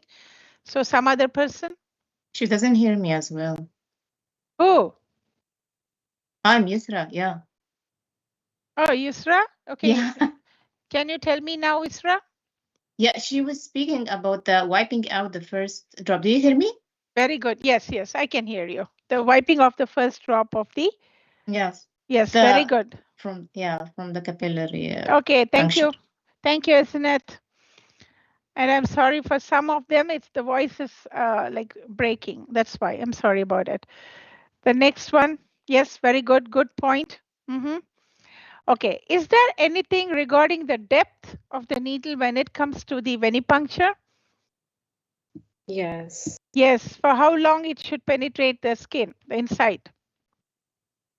Capillary, I think it's 2 mm. 2 mm, and depending on the individual. But in case of venipuncture, it depends on the depth of the vein. If it's like superficial, only a little bit, a tip and a little bit, I would say half inch can go inside, otherwise 1 inch, and that's it. But for the capillary puncture, you don't have to go too deep in that way. Just it's like in the finger or the heel. So the depth will be mentioned in the needle. The depth will be mentioned in the needle. So you have to use the needle as per the size of the bones, the size of the body. So you have to decide. Okay? Yes or no? Yes. Yes. Yes, very good. Now, what is the difference between a vein and a capillary? Capillary is a small veins. Capillary is a combination of venules, capillaries, with the arterioles, the interstitial fluid and everything, where vein is a proper hollow thing with the impure blood and many metabolic, the byproducts are released in the veins. So it's very easy to see or test more components from vein. But when it comes to the capillaries, only a few tests can be performed. Clear? Yes, ma'am. But Yes. my Clear. question, still why we have to use the capillary? You have the answers because of the poor veins and everything. That's fine. And when it comes to capillary puncture, the doctors will prioritize the tests. Which are the critical tests that need to be performed to save the patient? That's it. When it comes to vein, they can do more tests, 12 tests, 15 tests in one tube. It's another difference. So venipuncture is more convenient, but in case of something that there is a drawback or something that blocks, then capillary is the best one. Okay? Okay. Okay, ma'am. Clear, all of you? Now, we talked about the syringe collection. So the capillary is there and the venipuncture is there. But why the syringe we have to use?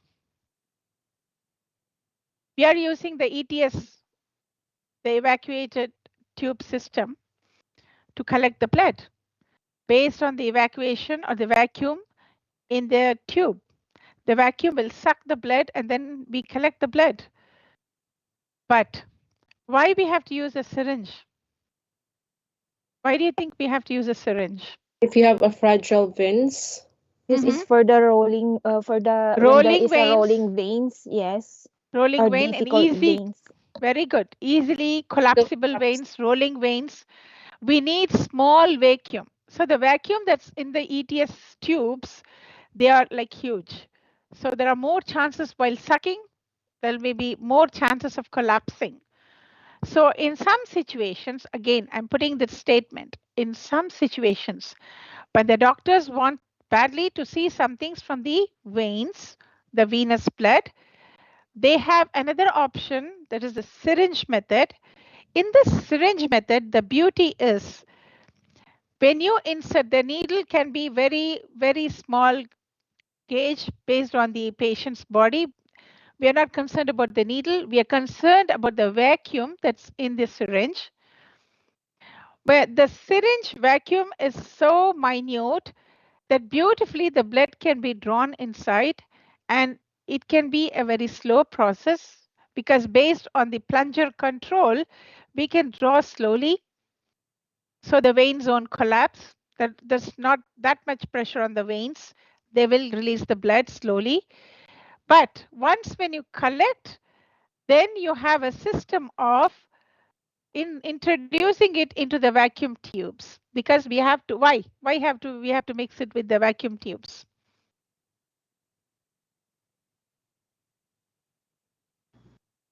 To preserve the blood that we have collected. ma'am. Yes, Evelyn, you're telling something. Why I'm not hearing? Sorry, To guys. preserve. There's a clot Yes, there activator is a that is voice in the. breakage today. Can you try again?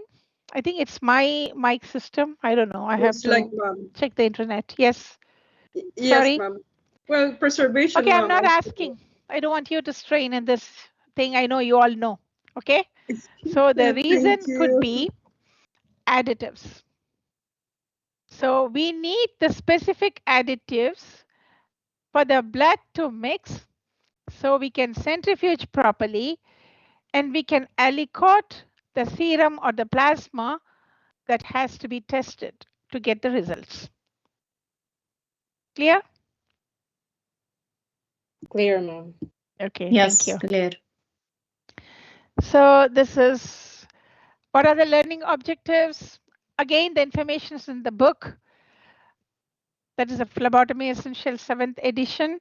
So the blood collection systems that we are using in the hospitals or in the labs, we are going to see this in the slides, and the steps involved in the venipuncture.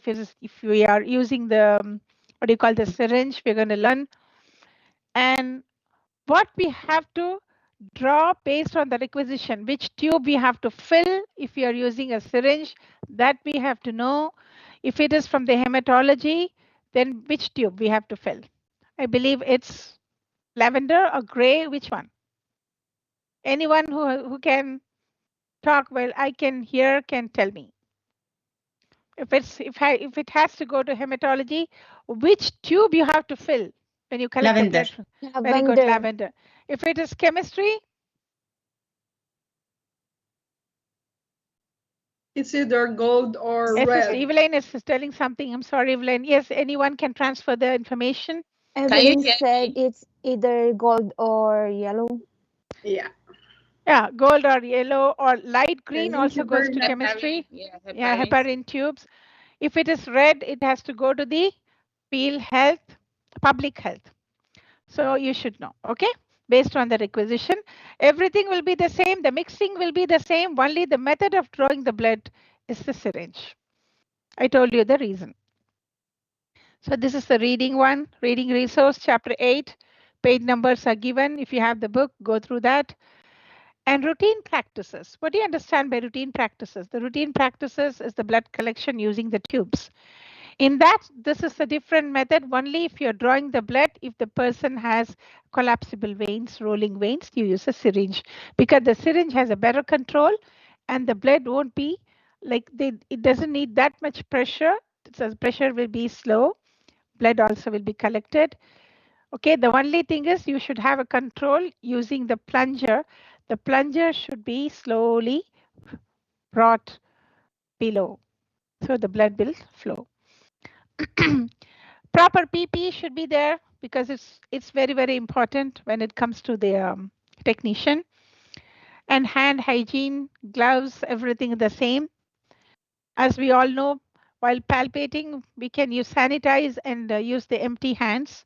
But once when you touch the patient, you ask the patients. Some patients are okay if you sanitize and do. Some patients are really very, I mean, say they will throw tantrums literally. How can you touch me without the sanitation? So please make sure the sanitizing procedure should be done in front of the patient. I have come across these type of patients. Okay. Safety glasses are going to reduce the risk of blood splashes into the collector's eyes. Treat patients and the collected body tubes as infectious according to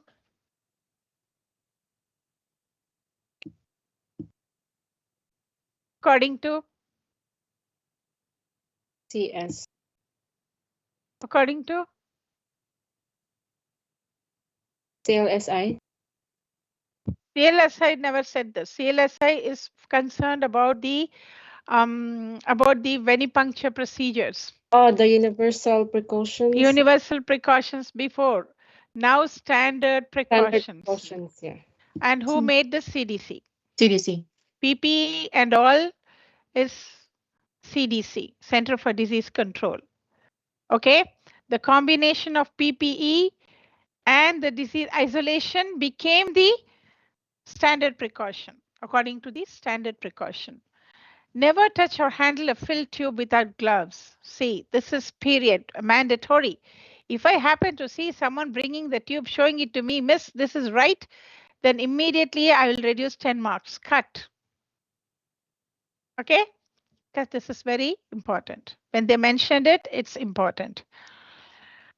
And steps 1 to 11 are the same. What does it mean? Based on what they are talking about, steps 1 to 11. Venipuncture. Yes, Yusra. Venipuncture. The Skill books. Am I right? According to the skill books, step number 1, introduce, greet the patient all up to 11 until you get this insertion of the syringe. Everything will be the same. Introduce yourself, explain the procedure, getting consent, check the requisition, identify the patient, put on the PPE, ask if any prior complications during blood collection is done, apply the tourniquet, assess the vein, remove the tourniquet, clean the puncture site, allow it to air dry, everything will be the same. Why a syringe after that? That's the question. Why a syringe? If a patient has very fragile veins or easily collapsible veins, we are doing revision now. We all know the information, but just revision. Easily collapsible veins, using a syringe can help control the pressure or vacuum on the vein. Okay? And an additional device to assist with accessing the small veins is using the butterfly needle attached to a syringe. So this syringe, I will show it in the lab when we come next week. No, the syringe doesn't have to have the same long needle. It can be attached to another device, that's the butterfly, or we call that winged infusion. We call that winged infusion because it has wing-like things. So you can hold it like as when you hold a butterfly, how will you hold? You hold the wings, right? Have you played with a butterfly before? No? Yes? Yes. Yes. We know how we Yes. catch the dragonflies. I have did this when I was young. So I grew up in the farm area. So we have, before rainy season, we get lots of dragonflies. And before this summer, I think we get lots of, what do you call, the moths, the butterflies, the caterpillars.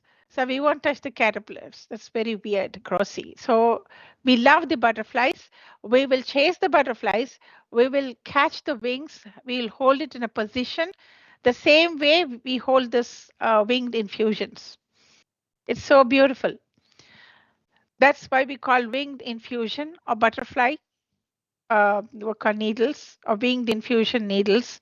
So we use this term. Why we use butterfly needles? Because they have a very small needle, but a very minute needle, but it is enough to get the blood. Now, why that has to go to the syringe? Because in the syringe, the pressure is still under control. Right? The blood has to flow. So all these techniques we use for the most difficult veins, the fragile collapsible veins. But you should know how to collect the blood, because our job is, we are vampires. We only collect blood. So we are very much concerned about collection of blood. So look at the parts of a syringe. We have a plunger, and this should be controlled by us. There is a barrel. We call this as a barrel. And there is a hub, and there is a needle. So when you're attaching this syringe to a butterfly, there is an adapter. You have to connect the hub within the adapter of the winged infusion, and then you collect the blood instead of a big needle.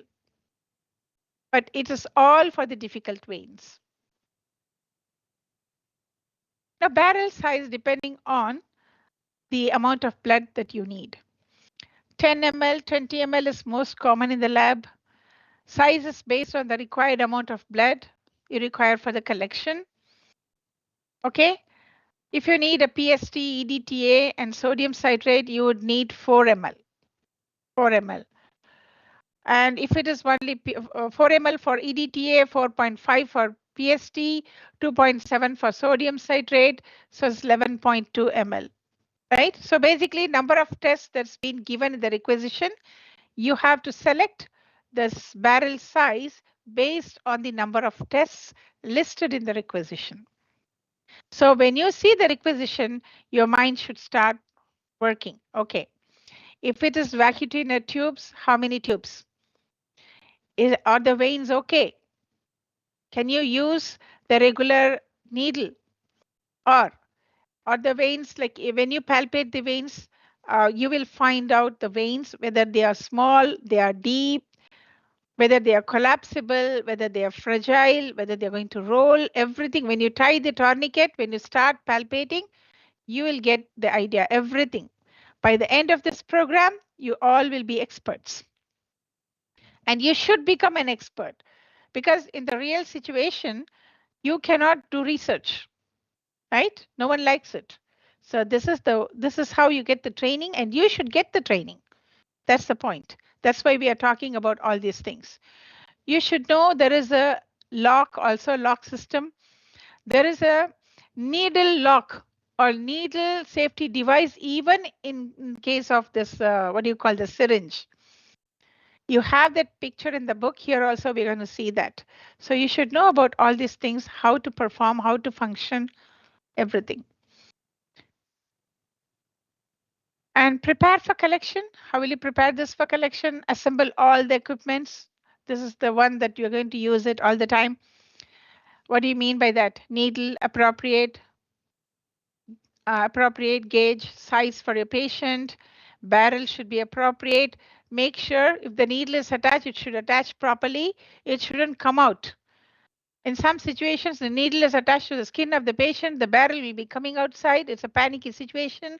When the patient is looking, then again, there'll be some hormone clicking here, and then they will have a phobia, needle phobia.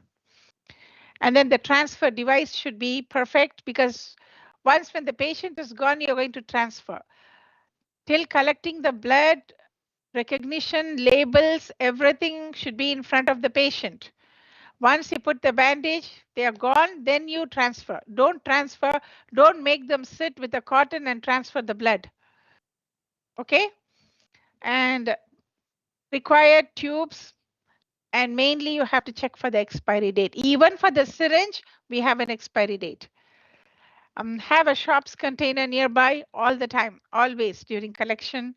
Place equipment on correct side within reach distance. And this I have to mention, I'm seeing in the lab, even last week, I have seen people having cotton like 2 kilometers away. Miss, can you please take that? Okay, I'm there, I'm taking it and giving it to you. But in the placement area, I won't be standing there next to you.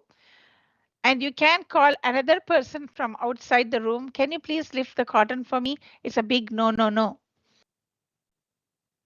Okay? Everything, it has to be within the reachable distance. And if you're comfortable using the right hand, keep it towards your right hand side.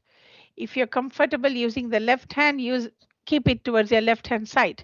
And you don't put your hands crossed to grab the cotton and grab the tube. Sometimes your hands get locked and you'll be holding the needle and the needle will be slowly coming out. The blood will be rushing out. The tourniquet will be there. The patient will go panicky and they may scream and the supervisor will come running. Then it's a problem. Things have happened like this. That's why. Okay? Make your hands free. If this is okay, use this hand. If this is okay, use this hand. Assemble needle if required. Reapply the tourniquet. Careful to not contaminate the clean area. This is another big issue that I'm seeing. Some of them, first before that, wherever you go, when you start with the tourniquet, even in the lab, please sanitize it. Please sanitize it. Okay? We disinfect the area, the phlebotomy chairs, everything, but the people who disinfect with the bleach, they don't use bleach to sanitize the tourniquet. Yes, Azinath, go ahead. You're asking something? Sorry, miss. Yeah, sorry. It's just I got a I'm message sorry, from Azinath, someone who can hear can tell me what she's talking about. I'm so sorry. Try I again. got a message. I got a message from Christiana My saying volume that is full. Mommy said she got a message from Christiana. saying that she was not What she she's was telling? disconnected for some reason and trying to log on back. Saying that Christiana was disconnected and trying to log in back. Mine is giving trouble today. Can anyone send the link? I don't know why. People, I'm trying to see. Okay. 1 second. Thank you. I have 18. So Christiana is not here. So I have only 18.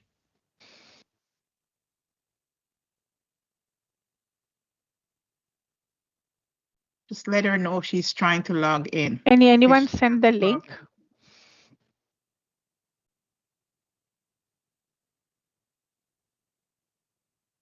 Today it says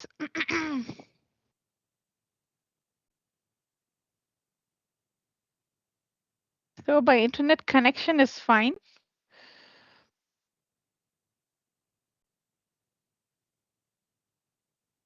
I already sent a link to Christiana, ma'am. Thank you. You're welcome.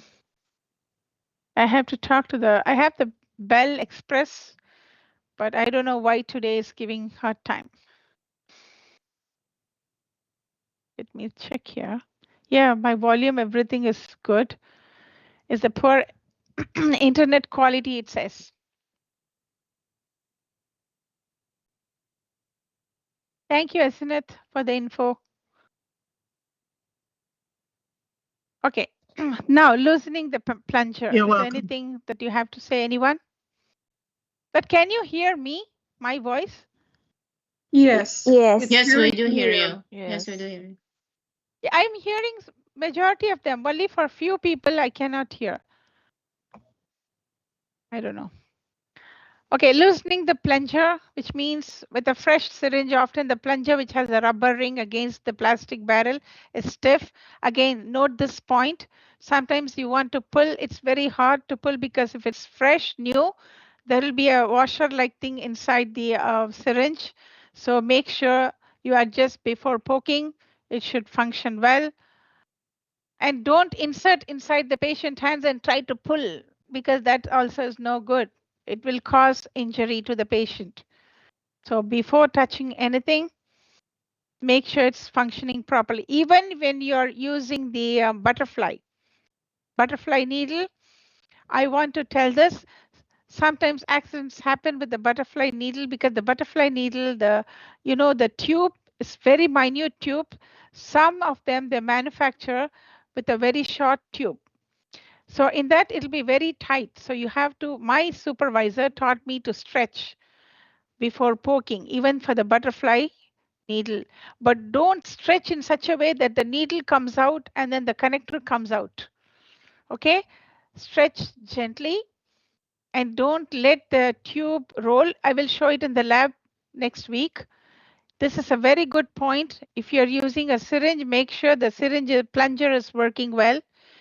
If it is a butterfly needle, make sure the attached tube is properly lengthened because sometimes if it coils, the blood will not flow properly. So these are certain things as technician you should follow and you should be expert. We don't want any problems after poking. And what happened once the butterfly needle, one girl tried to stretch after inserting, and then the needle came off, and then it flew back on the technician's hand at the back. And now this will become a needle stick injury. Then that person has to go to the doctor. There should be an injury report that she has to document, and then that person will be sent to the doctor to do the follow-up. And then they will monitor, and for 2 days they have to stay home, and then they have to take rest, and then they have to come back. There's a procedure. Okay? And it's not a good thing. No one likes it. Which means we are not trained perfectly. That it indicates we are not perfectly trained. Hold on to the barrel and move the plunger up and down before poking. Put the plunger back to the original position. What is the original position? The plunger should be close to the barrel or it should be away from the barrel. Close to. Close to the barrel. Close to the barrel. Close to the barrel. So slowly we'll pull it down where the blood is coming inside. Very good. Good job. Now it will be easier to pull. So make sure it should be flexible. The plunger shouldn't be too tight. Now venipuncture with syringe. What does it mean? It means tell the patient I'm going to poke using the needle. And don't make false statements. No, don't worry. It's okay. And nothing will happen. It won't hurt. These are all acceptable or not? Not. Not acceptable. No. Tell them there'll be a poke. There'll be a pinch. Little pain, but it will be fine after that. Don't tell during the poke, it's fine, no fine. Okay? So make sure words should be appropriate and careful. So warn the patient of the poke, ask them to take a deep breath. There'll be a poke, so please take a deep breath. And someone is panicky looking like this, then tell them, can you please turn your head this side, or tell them to distract themselves, okay? I have seen some of them coming. They said, I want to see something in the YouTube. They'll keep the phone in front. And you know how annoying that YouTube is that they're watching? It will distract us, but we have no choice. Right? We can't tell them turn it off, but I tell them, can you please keep the volume low because that is distraction for us. Right? So make sure the words that you use should be gentle. Okay, it should pacify the patient. The patient shouldn't get offended at all. The patient should be happily going client, and whose job is to make them happy. Our job. Insert the needle, bevel up at an angle of 30 degrees or less. What if the vein is deep? They always say 30 degrees up, 30 degrees up, 15 to 30 degrees. What if it's a deep vein? Is it possible to get 15 to 30 with an angle of 15 to No. 30? No. Yeah. You have No. to No. elevate little No. bit, not like Yes. exactly perpendicular. Little bit, you have to lift it. And then you have to insert. Be smooth and quick. Once in the vein, you may feel a slight give. You feel that it's inside, there'll be a relief. Ask the patient, please open your hand, because you have to tell them to close the fist, then open the hand, right? This is also a great time to check in your patient, check in on your patient, ask your patient, how are you doing? Are you feeling good? But one thing, so far, one thing I haven't mentioned is when doing the venipuncture, there should be, you have to look at the patient, not on the vein. This I will introduce slowly, because in the beginning, if you start looking at the patient's face, you may poke somewhere. Once when you're steady with the poke, when you're perfectly okay with the poke, when you're comfortable, when you get training, then I will watch how you make the eye contact with the patient. You have to look at the patient and poke. Why? To Why? check for fainting, Very good. Yeah. The patient's condition, stability of the patient. Sometimes you'll be poking, you'll be focusing here, the head will be going like this. Then you will scream, the needle will be inside, you'll be focusing on the needle first, then it will take time for the patient, for you to hold the patient. In that case, the patient head may, it may hit somewhere. So that's why it's a multitasking. You're poking at the same, once when you're comfortable with your hands on the vein, you'll be a little bit relaxed. You will see that. You will see that change in you. At that time, you have to start seeing at the, looking at the patient like this. Okay? Good job. If your needle is nice and secure, briefly glance at their face. See? If it's you're just while poking, of course you will be focusing. Then you will just have a glance at their face and look for signs of stress, sweating, pain, because these things will result in dizziness, lightheadedness, or fainting. These are all the signs. Okay, there is one nerve, vagus nerve, in the that's connected here, and it is connected with the emotions. So whenever you feel something, the vagus nerve will send the message to the brain, and then the by the time you will just go on the side. Now, venipuncture with syringe. So that point is clear. Why you have to look at the face to see the changes in the face for different reasons. And this is a very important step. You will be doing this for midterm. So next week, when you come, slowly, you're going to change the tubes. Slowly, you'll be looking at your friend's face. Okay? Why? While doing the venipuncture, now you're observing them. Make this as a habit. So it'll be comfortable for you when you do the regular procedure. And it's an important thing to look at the face, glance at the face during venipuncture. So far, I haven't taught you this because of certain reasons. You will start looking at them and then you'll be poking somewhere. That's the reason. So now I see you're okay with it, comfortable with the venipuncture. So slowly you'll be doing that. It's a practice. It comes by practice. Clear, all of you? Yes. Clear. Yes. So venipuncture with your syringe, what will you do?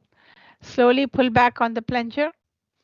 Remember, you're controlling the pressure or vacuum. You are controlling this time. You will be slowly, don't pull with all of a sudden. Again, there'll be more pressure for the veins. So slowly you pull the plunger. Slowly the blood will be coming in a proper way. Release tourniquet at 1 minute once blood flow is established, right? The same, everything is the same. And after that collection is over, what will you do? What are the steps? Now you tell me, what are the steps, one by one?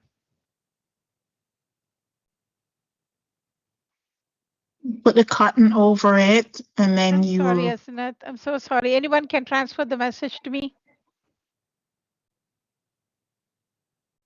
put the cotton over the needle, Sorry? and Ma'am, Just as say in the it said, needle, put on the cotton in the needle, Mm-hmm. Very remove good. the Then needle, another step. remove needle, and then Mhm. have the patient You put to the cotton pressure. on top of the needle, but don't press the cotton, right? No, And then pull the thing. Okay, after the have the tourniquet, you have to patient pull the to needle. pressure. Have the what? You What was release that the question? tourniquet, now immediately you pull the needle. No, you put the cotton over the needle, then you pull the needle. Then you have the patient Asinath to is telling something. pressure, I feel so bad and today. I don't know why. Because of the and then internet. Okay. when the patient is Any other pressuring, person then can you transfer the label. information. Then you label the container. Okay, tell me this or this. I'll tell the steps. I'm seeing the blood. The blood is filled up in the tube. Now I'm first removing the tube. This or this. This. Now the blood is filled. I'm releasing the tourniquet. This or this. Very good. Next, That I'm depends pulling on how the many needle. tubes you have. This or this. What's the question again, ma'am? You're seeing the blood in the tube. Okay. Now, first thing is I'm removing the tube. Once it's filled? This one. I'm removing the tourniquet. Yes. Good job. Depends Then if you have other tubes. I'm pulling the needle out. After the tourniquet, I'm pulling the needle with the tube. This or this. No. This. So what do you have to remove? I'm removing the tube. Tube. Very good. Tube. Then the needle. yes, But we instruct the students to put the cotton on top of the needle. So immediately when you pull the needle, you have to focus on what? On To- closing the needle with the Safety safety guard. device. Safety device. Yeah. Right? You have to focus Yes. on that. So you will be telling the patient to press the cotton. You don't stand there with an open needle pressing the cotton. That's not your job because safety comes first. yes, Clear? clear, The same Clear. step you have to follow because even if you use the syringe, there will be a safety. No, Kara, before that we heard you. Now, no. I think I'm not hearing. I don't know about others. Can you talk now, Kara? Hello? I can No. hear you, Kara. Yes. Yes, There we can is- hear you, Kara. Okay, We can hear. for me, sometimes I can hear, sometimes there is a voice breaking. So I don't know what's wrong with it. Okay, I'll call the bell after the class. So tomorrow this thing shouldn't happen. So now the syringe also has a safety device to lock the needle at the tip. Okay, we'll be seeing that when we are in the lab. So all the cleaning procedures the same. Then you just, if the patient presses the cotton, you will take the identification of the patient, the last name first. How many items are there? 6. 6 items, okay? And then what will you do? You just check everything. Where will you put the cotton? If there is a cotton with the blood, can I put it in the garbage? No, No, A big no. in a the big no. hazard, the biohazard. biohazard Biohazard. bag. Anything associated with the body fluid has to go to the Biohazard. stericycle box. Biohazard. Biohazard. Because according to CDC, it's a standard precaution. Okay. Now, after everything is done, what will you do? You're calling the next patient. Before that, what will you do? You have to disinfect the area. You have to disinfect the arm where the patient has to keep the arm. You have to disinfect the tourniquet. Tourniquet. Okay. and keep your station ready for before the next patient comes in. But if it is a hospital, you are lucky. 1 tourniquet, 1 patient. For life labs, 10 patient, 1 tourniquet, right? So it depends on the protocol, but generally according to the CLSI 2017 protocol, 1 tourniquet, It's a single 1 use. single use. Okay, Miss, does that but apply that's to why we sanitize it. We make sure we sanitize it. Miss? The same as where will the needle go? Shops. So the same as the others. Yes, Santiago, question. Miss, does the single use for tourniquets also apply to hubs in the hospital, Are you or talking? sorry, holders? Okay, he's talking. Hello? Sorry, Santiago, I cannot hear you. Anyone can transfer the information? Can anyone ask her the question for me? Like, ask her if hospitals use the holders only once as well? You can hear him? Yes. Anyone? Okay. Yeah, now it's something, yes. He's there is asking if hospitals interruption. use holders The voice is only once. breaking. Yes, Santiago, tell me.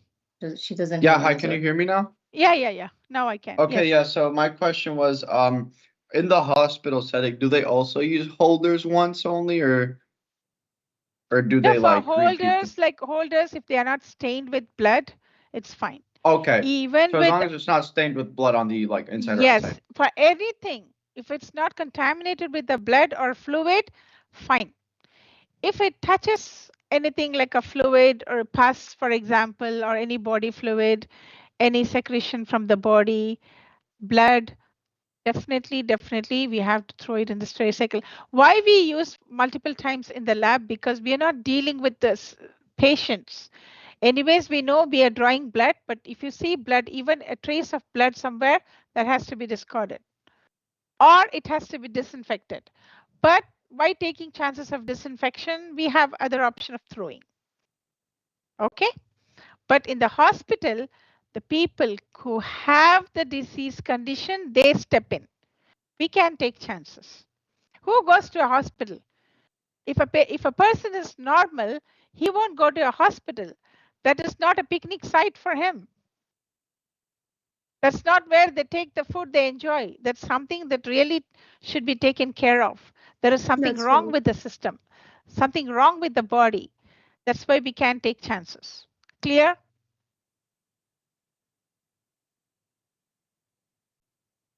Clear? Yes or no? Say something. Clear. Yes, ma'am. Ma'am, Yes. It's a clear. highly infectious That's why environment in for the hospitals, they're hospital. very Yeah. particular about that. Yes. Now, transferring blood to tubes.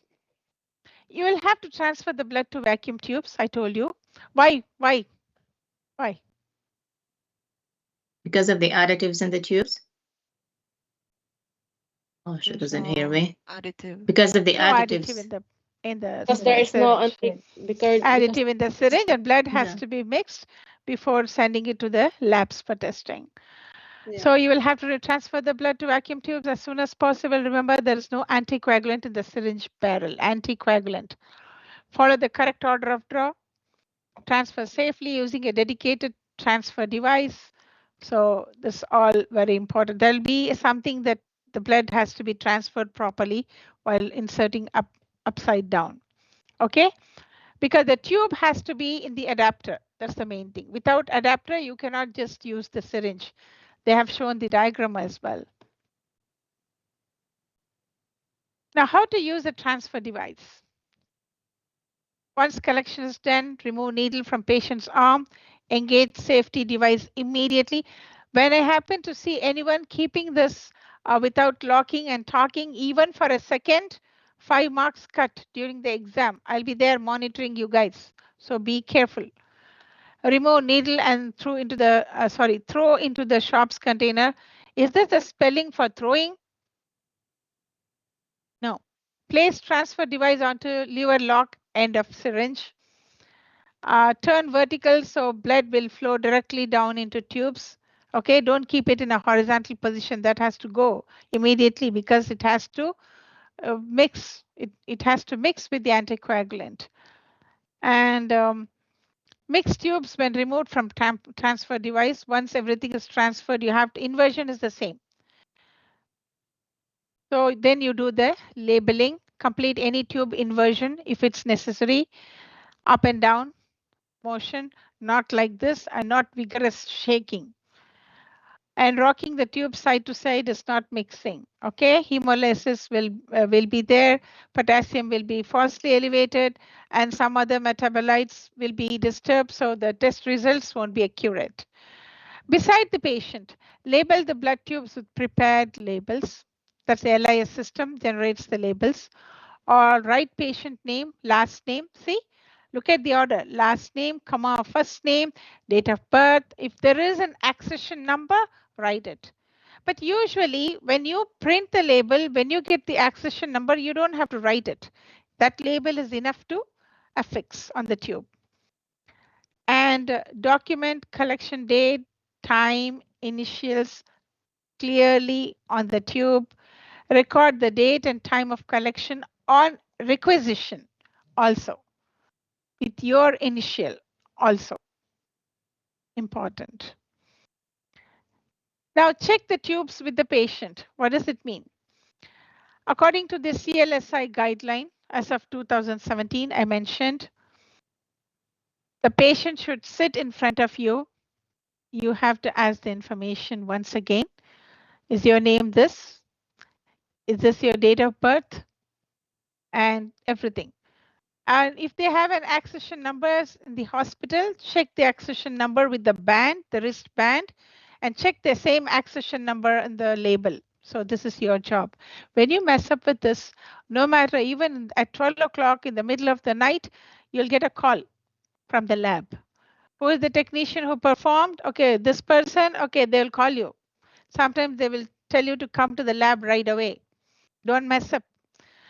Compare the label tubes against the patient wristband or have the patient verify the information if it's correct or not. This is an easy step to ensure all tubes are labeled correctly before heading to the lab. 2 seconds of double checking the tubes are labeled correctly can save hours of troubleshooting. Majority of them, they make mistakes in this. They have made mistakes in this. That's why the CLSI has mandated. This is very important. Okay. And instead of calling the patient the next day for further collection, you can verify everything and they don't have to come again. You know, everyone's life is busy here. No one has extra time to come, right? They'll be frustrated. They will change the lab.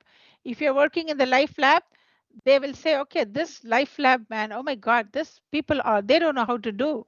They don't hire the proper technicians and they can go to Dynacare. If you're working in the Dynacare, you mess up, they will say, okay, the Dynacare is no good. Now we will go to life labs. If both the labs mess up, they will go to med lab, some other lab. So please save the clients, get them attached to your lab. It's our job. Okay, because if they are not there, then we are not there. The same with everything, right? If students are not happy, teachers won't be there. Okay, so these things, they are interconnected. They are interconnected. And they don't want anything to be messed up when it comes to the patient's result. We cannot compromise with the patient's results. Why? Because the wrong information, a wrong diagnosis, a wrong treatment, the patient will die or the patient will get some other disorders, diseases. So we don't want to put us in that shoe. Like, I won't go if someone is messing up with my results. I will feel it's not safe to go there, right? No one wants problems. Lift up the gauze and watch for 10 seconds. If it is a syringe, you can put a cotton or a gauze, it's up to you. 10 seconds is the time to check for the bleeding. 10 to 15 seconds normally, but 10 seconds, they said 10 here in the slide. So if still bleeding, what will you do? Apply more pressure. Tell the patient to apply more pressure, give another cotton or gauze, and then tell them to press for 5 more seconds, make them sit in front of you, watch for the blood, if it's coming or not. And once the bleeding has stopped, apply the bandage or the tape. Okay? And good advice to give, and note this point. the one that is written is in red, it means it's very, very, very, very, very, very, very, very, very important. It means it's very important. You will get questions based on this, and you will follow this procedure in the labs to avoid any issues when it comes to blood flow. What is that? Leave the bandage on for the next 15 minutes. Tell them, don't take the bandage out. Leave it for 15 minutes, not seconds. So be careful. Whenever you have to use the seconds, use the seconds. Whenever you have to use the minutes, use the minutes. Don't mix up with the minutes and the seconds. Okay? Do not carry anything heavy. Why? What they will do, they will put the bandage so fast, and then they will apply another bandage. Till that time, if there is something wrong, the blood will be coming out. They will complain about the technician. Is Huda there? Huda left.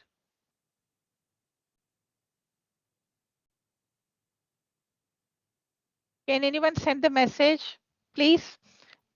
Is she having any problem with the internet?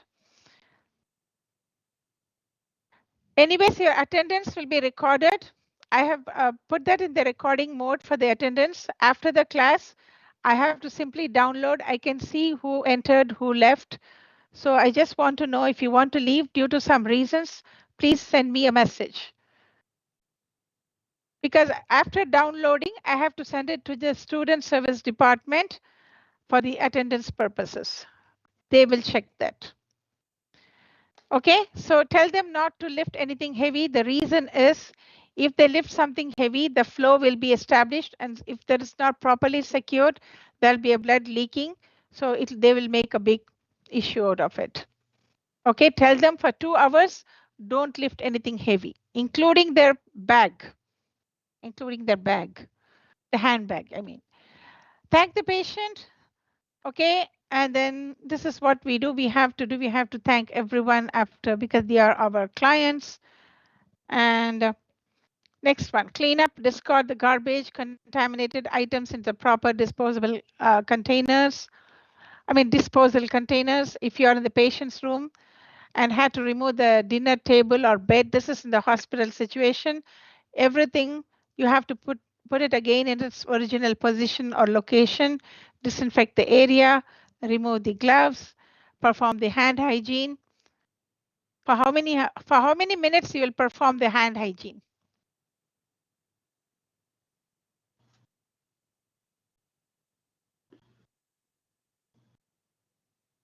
Eveline is telling something. I cannot hear. Yes, Eveline, go ahead. I think it's 15 seconds only, ma'am. Not minutes. 15 to 30 seconds. Not minutes. 15 No seconds. minutes. Okay, fine. I accept your answer. Thank you. Thank Good. you. Yes. So make sure, because these questions you will get in the MLPOW. For us, it may be like, what is this? They're asking for the seconds or minutes, but they will list out A, 15 minutes, B, 15 seconds, C, 10 seconds. So you have to pick the correct answer. Okay. And alternative syringe collection. So this is the butterfly needle. Look at the color. It's like a butterfly. So this is sometimes attached to the syringe for even minute, delicate veins. So you should know how to use this. They have shown this. Now, syringe with the butterfly needle, you should know how to collect it. It's used for small, delicate veins that you would like to control the pressure, avoid vein collapse. If the veins are collapsed, then it's very hard to find another vein with this type of patients. With these type of patients, it's very, very hard. Thread end of the butterfly needle, then you have to connect the end of the butterfly needle inside the lock or the adapter of a syringe. Okay, I'll show you when you come next week. Once done, remove the butterfly needle, throw it in the sharps, attach the transfer device, and then you have to transfer it to the evacuated tubes. Okay? Any questions? No? No questions? Everything is clear? Tomorrow there will be some revision. In that revision, I'll be asking questions. Compare, do this, why not, why this, why that. You have no choice. You are with me, so I have to ask questions. I have the habit of asking these type of questions. So you should be thorough with the information that you're receiving here. That's my point. Okay? You should have the logical reasoning skills or critical thinking skills. And it is important when it comes to the med lab or any medical profession. You have to question why we change this, why we do this, what happens if we don't do this. So these type of questions should always be there in your mind, because we are the people who are the main people in the lab workflow. If we mess up, then everything is messed up. Clear? So 5 minutes for your question time. Any questions you can ask or you can type. And we all know this Friday, every Friday there'll be a test, right? Yes or no? Yes, ma'am. Yes. Now, Yes, ma'am. in relation to this, my quick question. Have you seen your marks for the previous test? Yes or no? Because I sent it to Munmun already. No? Have you seen it? Yes. No. No? Yes. Okay. Yeah, no. Okay, I'll publish it today. I'll double check once again in the D12. You can see your result. Okay. Any other question? Because now another quick question. How far you're comfortable or confident in doing the venipuncture? Just raise your hand if you're confident. Christina is still not able to get in, so I'll make a note out and send it to the college. Comfortable? Yes, miss, I'm fine. I can do. Raise your hand if you're comfortable. I have seen only 5 hands. 1, 2, 3, 4, 5, 6 hands. That's it. 9 hands. You're thinking. It means you're thinking whether I'm okay or not, because it's been 3 days gap. You should be fine. Once when you learn the proper procedure, you should be fine. Okay? It's not a big deal. We have to keep trying. We have more time. We'll keep trying. That's how we get. So Zeneda is not comfortable. Ying Hong is not comfortable. Rugiato is not comfortable. Shabana, I can say these people who never raise the hand, they need more practice. That's what I can take from these. For the names, yes, you will do it, guys. You're all good. The only thing is avoid distraction in the lab. You'll be fine. Okay, you will be fine. So I will send a message to Christiana. She doesn't have to worry. Just discuss with her about the syringe method that we talked about, and I can just follow up with her tomorrow. Okay, I'll make the internet ready, steady, ready, set without these issues. And sometimes technology is technology. Even in the lab, sometimes when I open the computer, it works so well. Sometimes when I operate, it doesn't, I cannot enter. I have to message the head office and then the IT help desk, and they have to do something, and then I enter. Yes, Ying Hong, comfortable with the venipuncture? Thank you so much. Thank you. So any other questions? What about Louis? Are you okay, Louis? Good. What about the centrifuge? It's cool, huh? Now you're all fine with the centrifuge, no problem. Water balance, no problem. Aliquoting. Oh, miss, that's very cool. We enjoy separating the serum and the plasma, right? Yes or no? Better than the Yes. venipuncture. Better than the venipuncture. Tell me this. Yes, miss. The Yes. venipuncture is So we should have 2 group nerve-wracking. of technicians. One group of technicians just to draw the blood, another group of technicians just to do the aliquoting. Do you think it's possible? No, they won't allow us. We have to learn. some ways. But yes, you are doing a good job when it comes to aliquoting. A couple of students need a little bit more practice, and that's it. But that's not a big deal. It's not a doable thing. It is a doable thing. So we can practice. We can do that perfectly. Any other questions, Miss? We want to know this topic better, Miss. We have to learn this better. I forgot these things. Can you explain it to me? Or can you just help me with this? If you have anything, questions or concerns, most welcome. I can help you with that. You have no choice, guys. You have to be with me for 2 more weeks. So anyways, I'm going to bother you like this, and you have to know this. Anything, you can message me, or if you need more information, you can talk to me. Like I'm free to discuss with these things. Mom, question. Mm-hmm.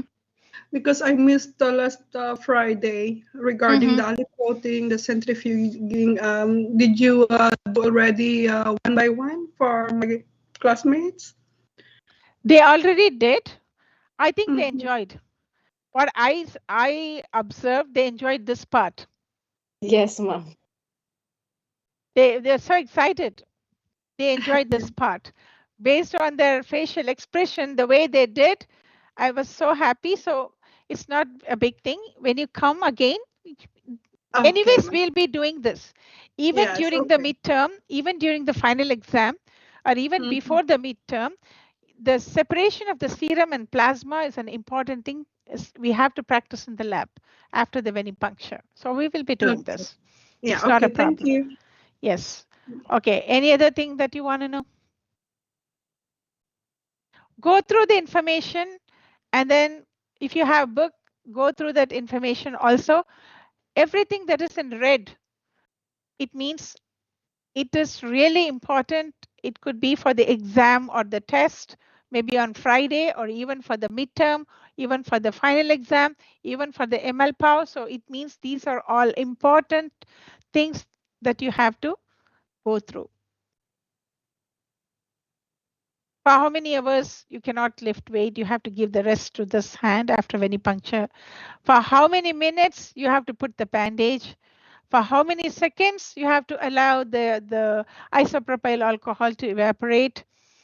For how many seconds or minutes you have to use the hand wash. All these things are important. And we have seen in aliquoting, all that we used are very important.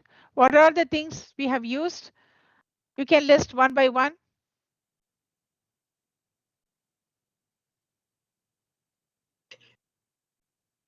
70% ethyl alcohol. Now I'm asking the people who did it on Friday, the aliquoting. Oh, aliquoting. One by one. Kara, you can start. As What's far the as the first thing that we aliquoting have to goes, use? We pulled. He's telling something. Where is Kara? Can you hear me? Hello, I can think you I hear can't me? hear you. So Amina, can you speak what she said? Sorry. Well, we need to We need the centrifuge proper first. equipment. Very good, Kara. Yeah. The first one we used, okay, I will list it out. The first thing, we took the protective shield. Yeah, Yes? protective shield. The shield in front. And then we took the tube racks. Daughter tube lid, shield, goggles, very good.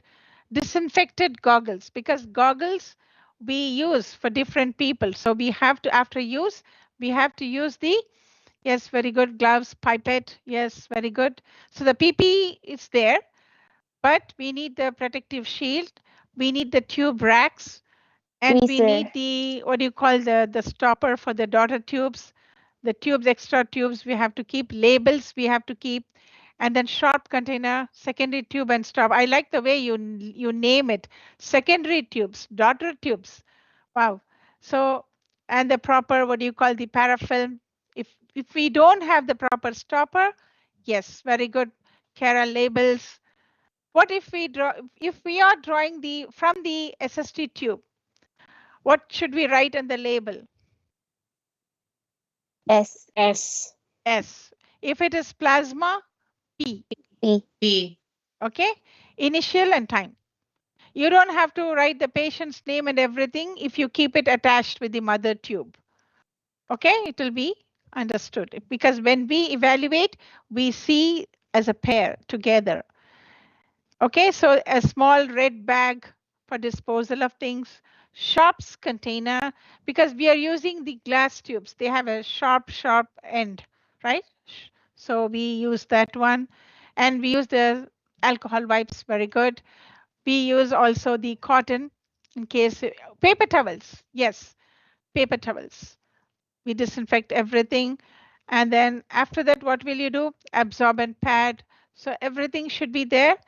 And then we do it using the shield towards the other side. And when you are doing something with the blood, you can turn on the BSC. What is the BSC? Biosafety. The safety cabinet. Biological safety cabinet, because if in case if there are aerosols, that will be sucked. Yes. Okay, so contaminated, without contamination is a free zone. Free zone. Insidious, very good, insidious. So all these things you have to keep in mind. Any other questions? So we will repeat this, no worries, okay? But you have to know what you have to use, what are the proper equipments when it comes to aliquoting. And aliquoting is a very important procedure that is performed by a technician in the lab. Don't mix, keep the mother-daughter together, okay? Waterproof marker, yes, very good. In case if it is disappearing, we don't want that. Immediately we'll see, we'll record the results and then we will give the marks. But anyways, you should know what you are doing, okay? And after that, will you disinfect the shield, everything? Yes, you will disinfect. Yes. You disinfect and then you keep everything in its proper place. And then where will you throw the tubes? And the mother-daughter will be discarded where? In the Big bucket. the bucket. The bucket, right? The bucket Yeah. should be close to you. So tomorrow, by next week, after the venipuncture, majority we will be collecting in the lavender tubes, because I'm going to introduce slowly to ESR. We'll also be checking the hemoglobin, because I think when Munmun comes, she will be dealing with hematology. But before that, I'll just introduce the basic techniques of how to do the ESR, because ESR is a procedure that will be for your practicum. Even though in the real lab condition, the analyzers are doing the job, but I want you guys to know about it. So I will teach you so that you can follow the methods properly. So it has to be taught properly. It's important aspect. So that thing, you can check if you may be curious to know whether you're anemic or not. Majority of the students, they do. So we will be doing the hemoglobin testing. We have a HemoQ. It's a small and a portable point of care testing analyzer. We have it in the lab. You can play with that. And also you can perform the blood grouping. How many of you know your blood groups? Blood donation clinics use the blood donation. I know they use it in the blood donation clinics, but do you know your blood group? Some people know, some people, they're curious to learn. So I'll be teaching you ESR, blood grouping, and anemia testing. What is the hemoglobin testing? So we'll be doing this in the lab. For the hematocrit, I can discuss, but I don't know whether we'll be having the time to use the capillary tube to do that. So if I just introduce these things to you next week, so you'll be comfortable. So you'll be okay with the venipuncture, okay with the all these things. So you'll have an idea, because you have to do this repeatedly, even when Munmun is here with the hematology. There'll be more formatives for you. Clear? Anything, if you want to know clearly in detail, you can message me anytime. I can help you. Okay? Do you hear me? Yes, I can hear you. Yeah, for the capillary tube, it's used only for the hematocrit? Yes, hematocrit. Only? Yeah. Yes. Only for hematocrit? Hematocrit, yes. Okay. And hematocrit is an important thing to know about the RBCs, about the volume of RBCs, the packed cell volume. So how dense your RBCs are, because with this, they will find out the anemic condition. Sometimes if the blood cells are less, there could be some due to some disorders, diseases, mainly while checking the cancers associated with the blood cells, right?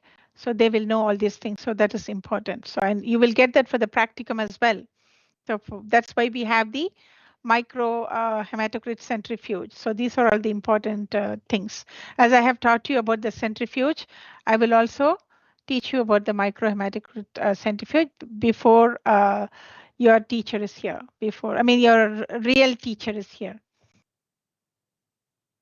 Right? So you'll get all the information from me. I'll help you to the max. Any Thank other you, thing if ma'am. you want to know? Yes, you can ask me.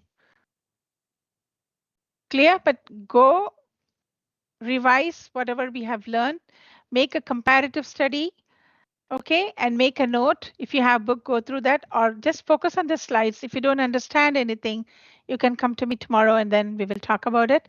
Tomorrow, my plan is we will be completing the unit 15, okay? And on Wednesday, I will be focusing on some videos or something that is associated with these procedures, and we will discuss about it. And also we will start practicing for the egg test on Friday so that you will have more confidence. Okay? Yes, ma'am. Thank you. Clear? 14 Okay. and 15 tomorrow. Yeah, tomorrow 15. This is 14. Chapters Tomorrow we'll 14. be focusing on 15. Clear, all of you? Yes, ma'am. Clear. Thank you. Yes. Okay. Have a nice evening. See you Yeah, you tomorrow, too. 9 o'clock. I believe it won't be a problem tomorrow. Okay. So if you want to do anything to learn more in the lab, you're most welcome. For example, aliquoting, if someone is not okay, they want to practice a little bit more, they're fine. Usually, majority of the teachers, they keep the tube erect to take the aliquoting, serum or plasma. But my instructor is amazing person. He taught us, because he's a very experienced person, and he taught me the best way. That's little bit you have to tilt and you suck it. Beautifully you can aliquot. I train my students that way. Okay, so let's do that once again until you get the practice, everything. Yes. So practice makes you perfect. So enjoy your day. Come prepared tomorrow. For initially I'll be asking questions. We'll brush up with our knowledge, and we will continue with the 15. Okay, and side by side we will discuss about the revision reviews as well. Okay. Okay, ma'am. Thank you Have a so nice much. day. Okay, see you tomorrow, 9 o'clock. See you tomorrow. Okay, bye. Bye, guys. Bye. Take care, all of you. Bye, ma'am. Stay safe. Okay.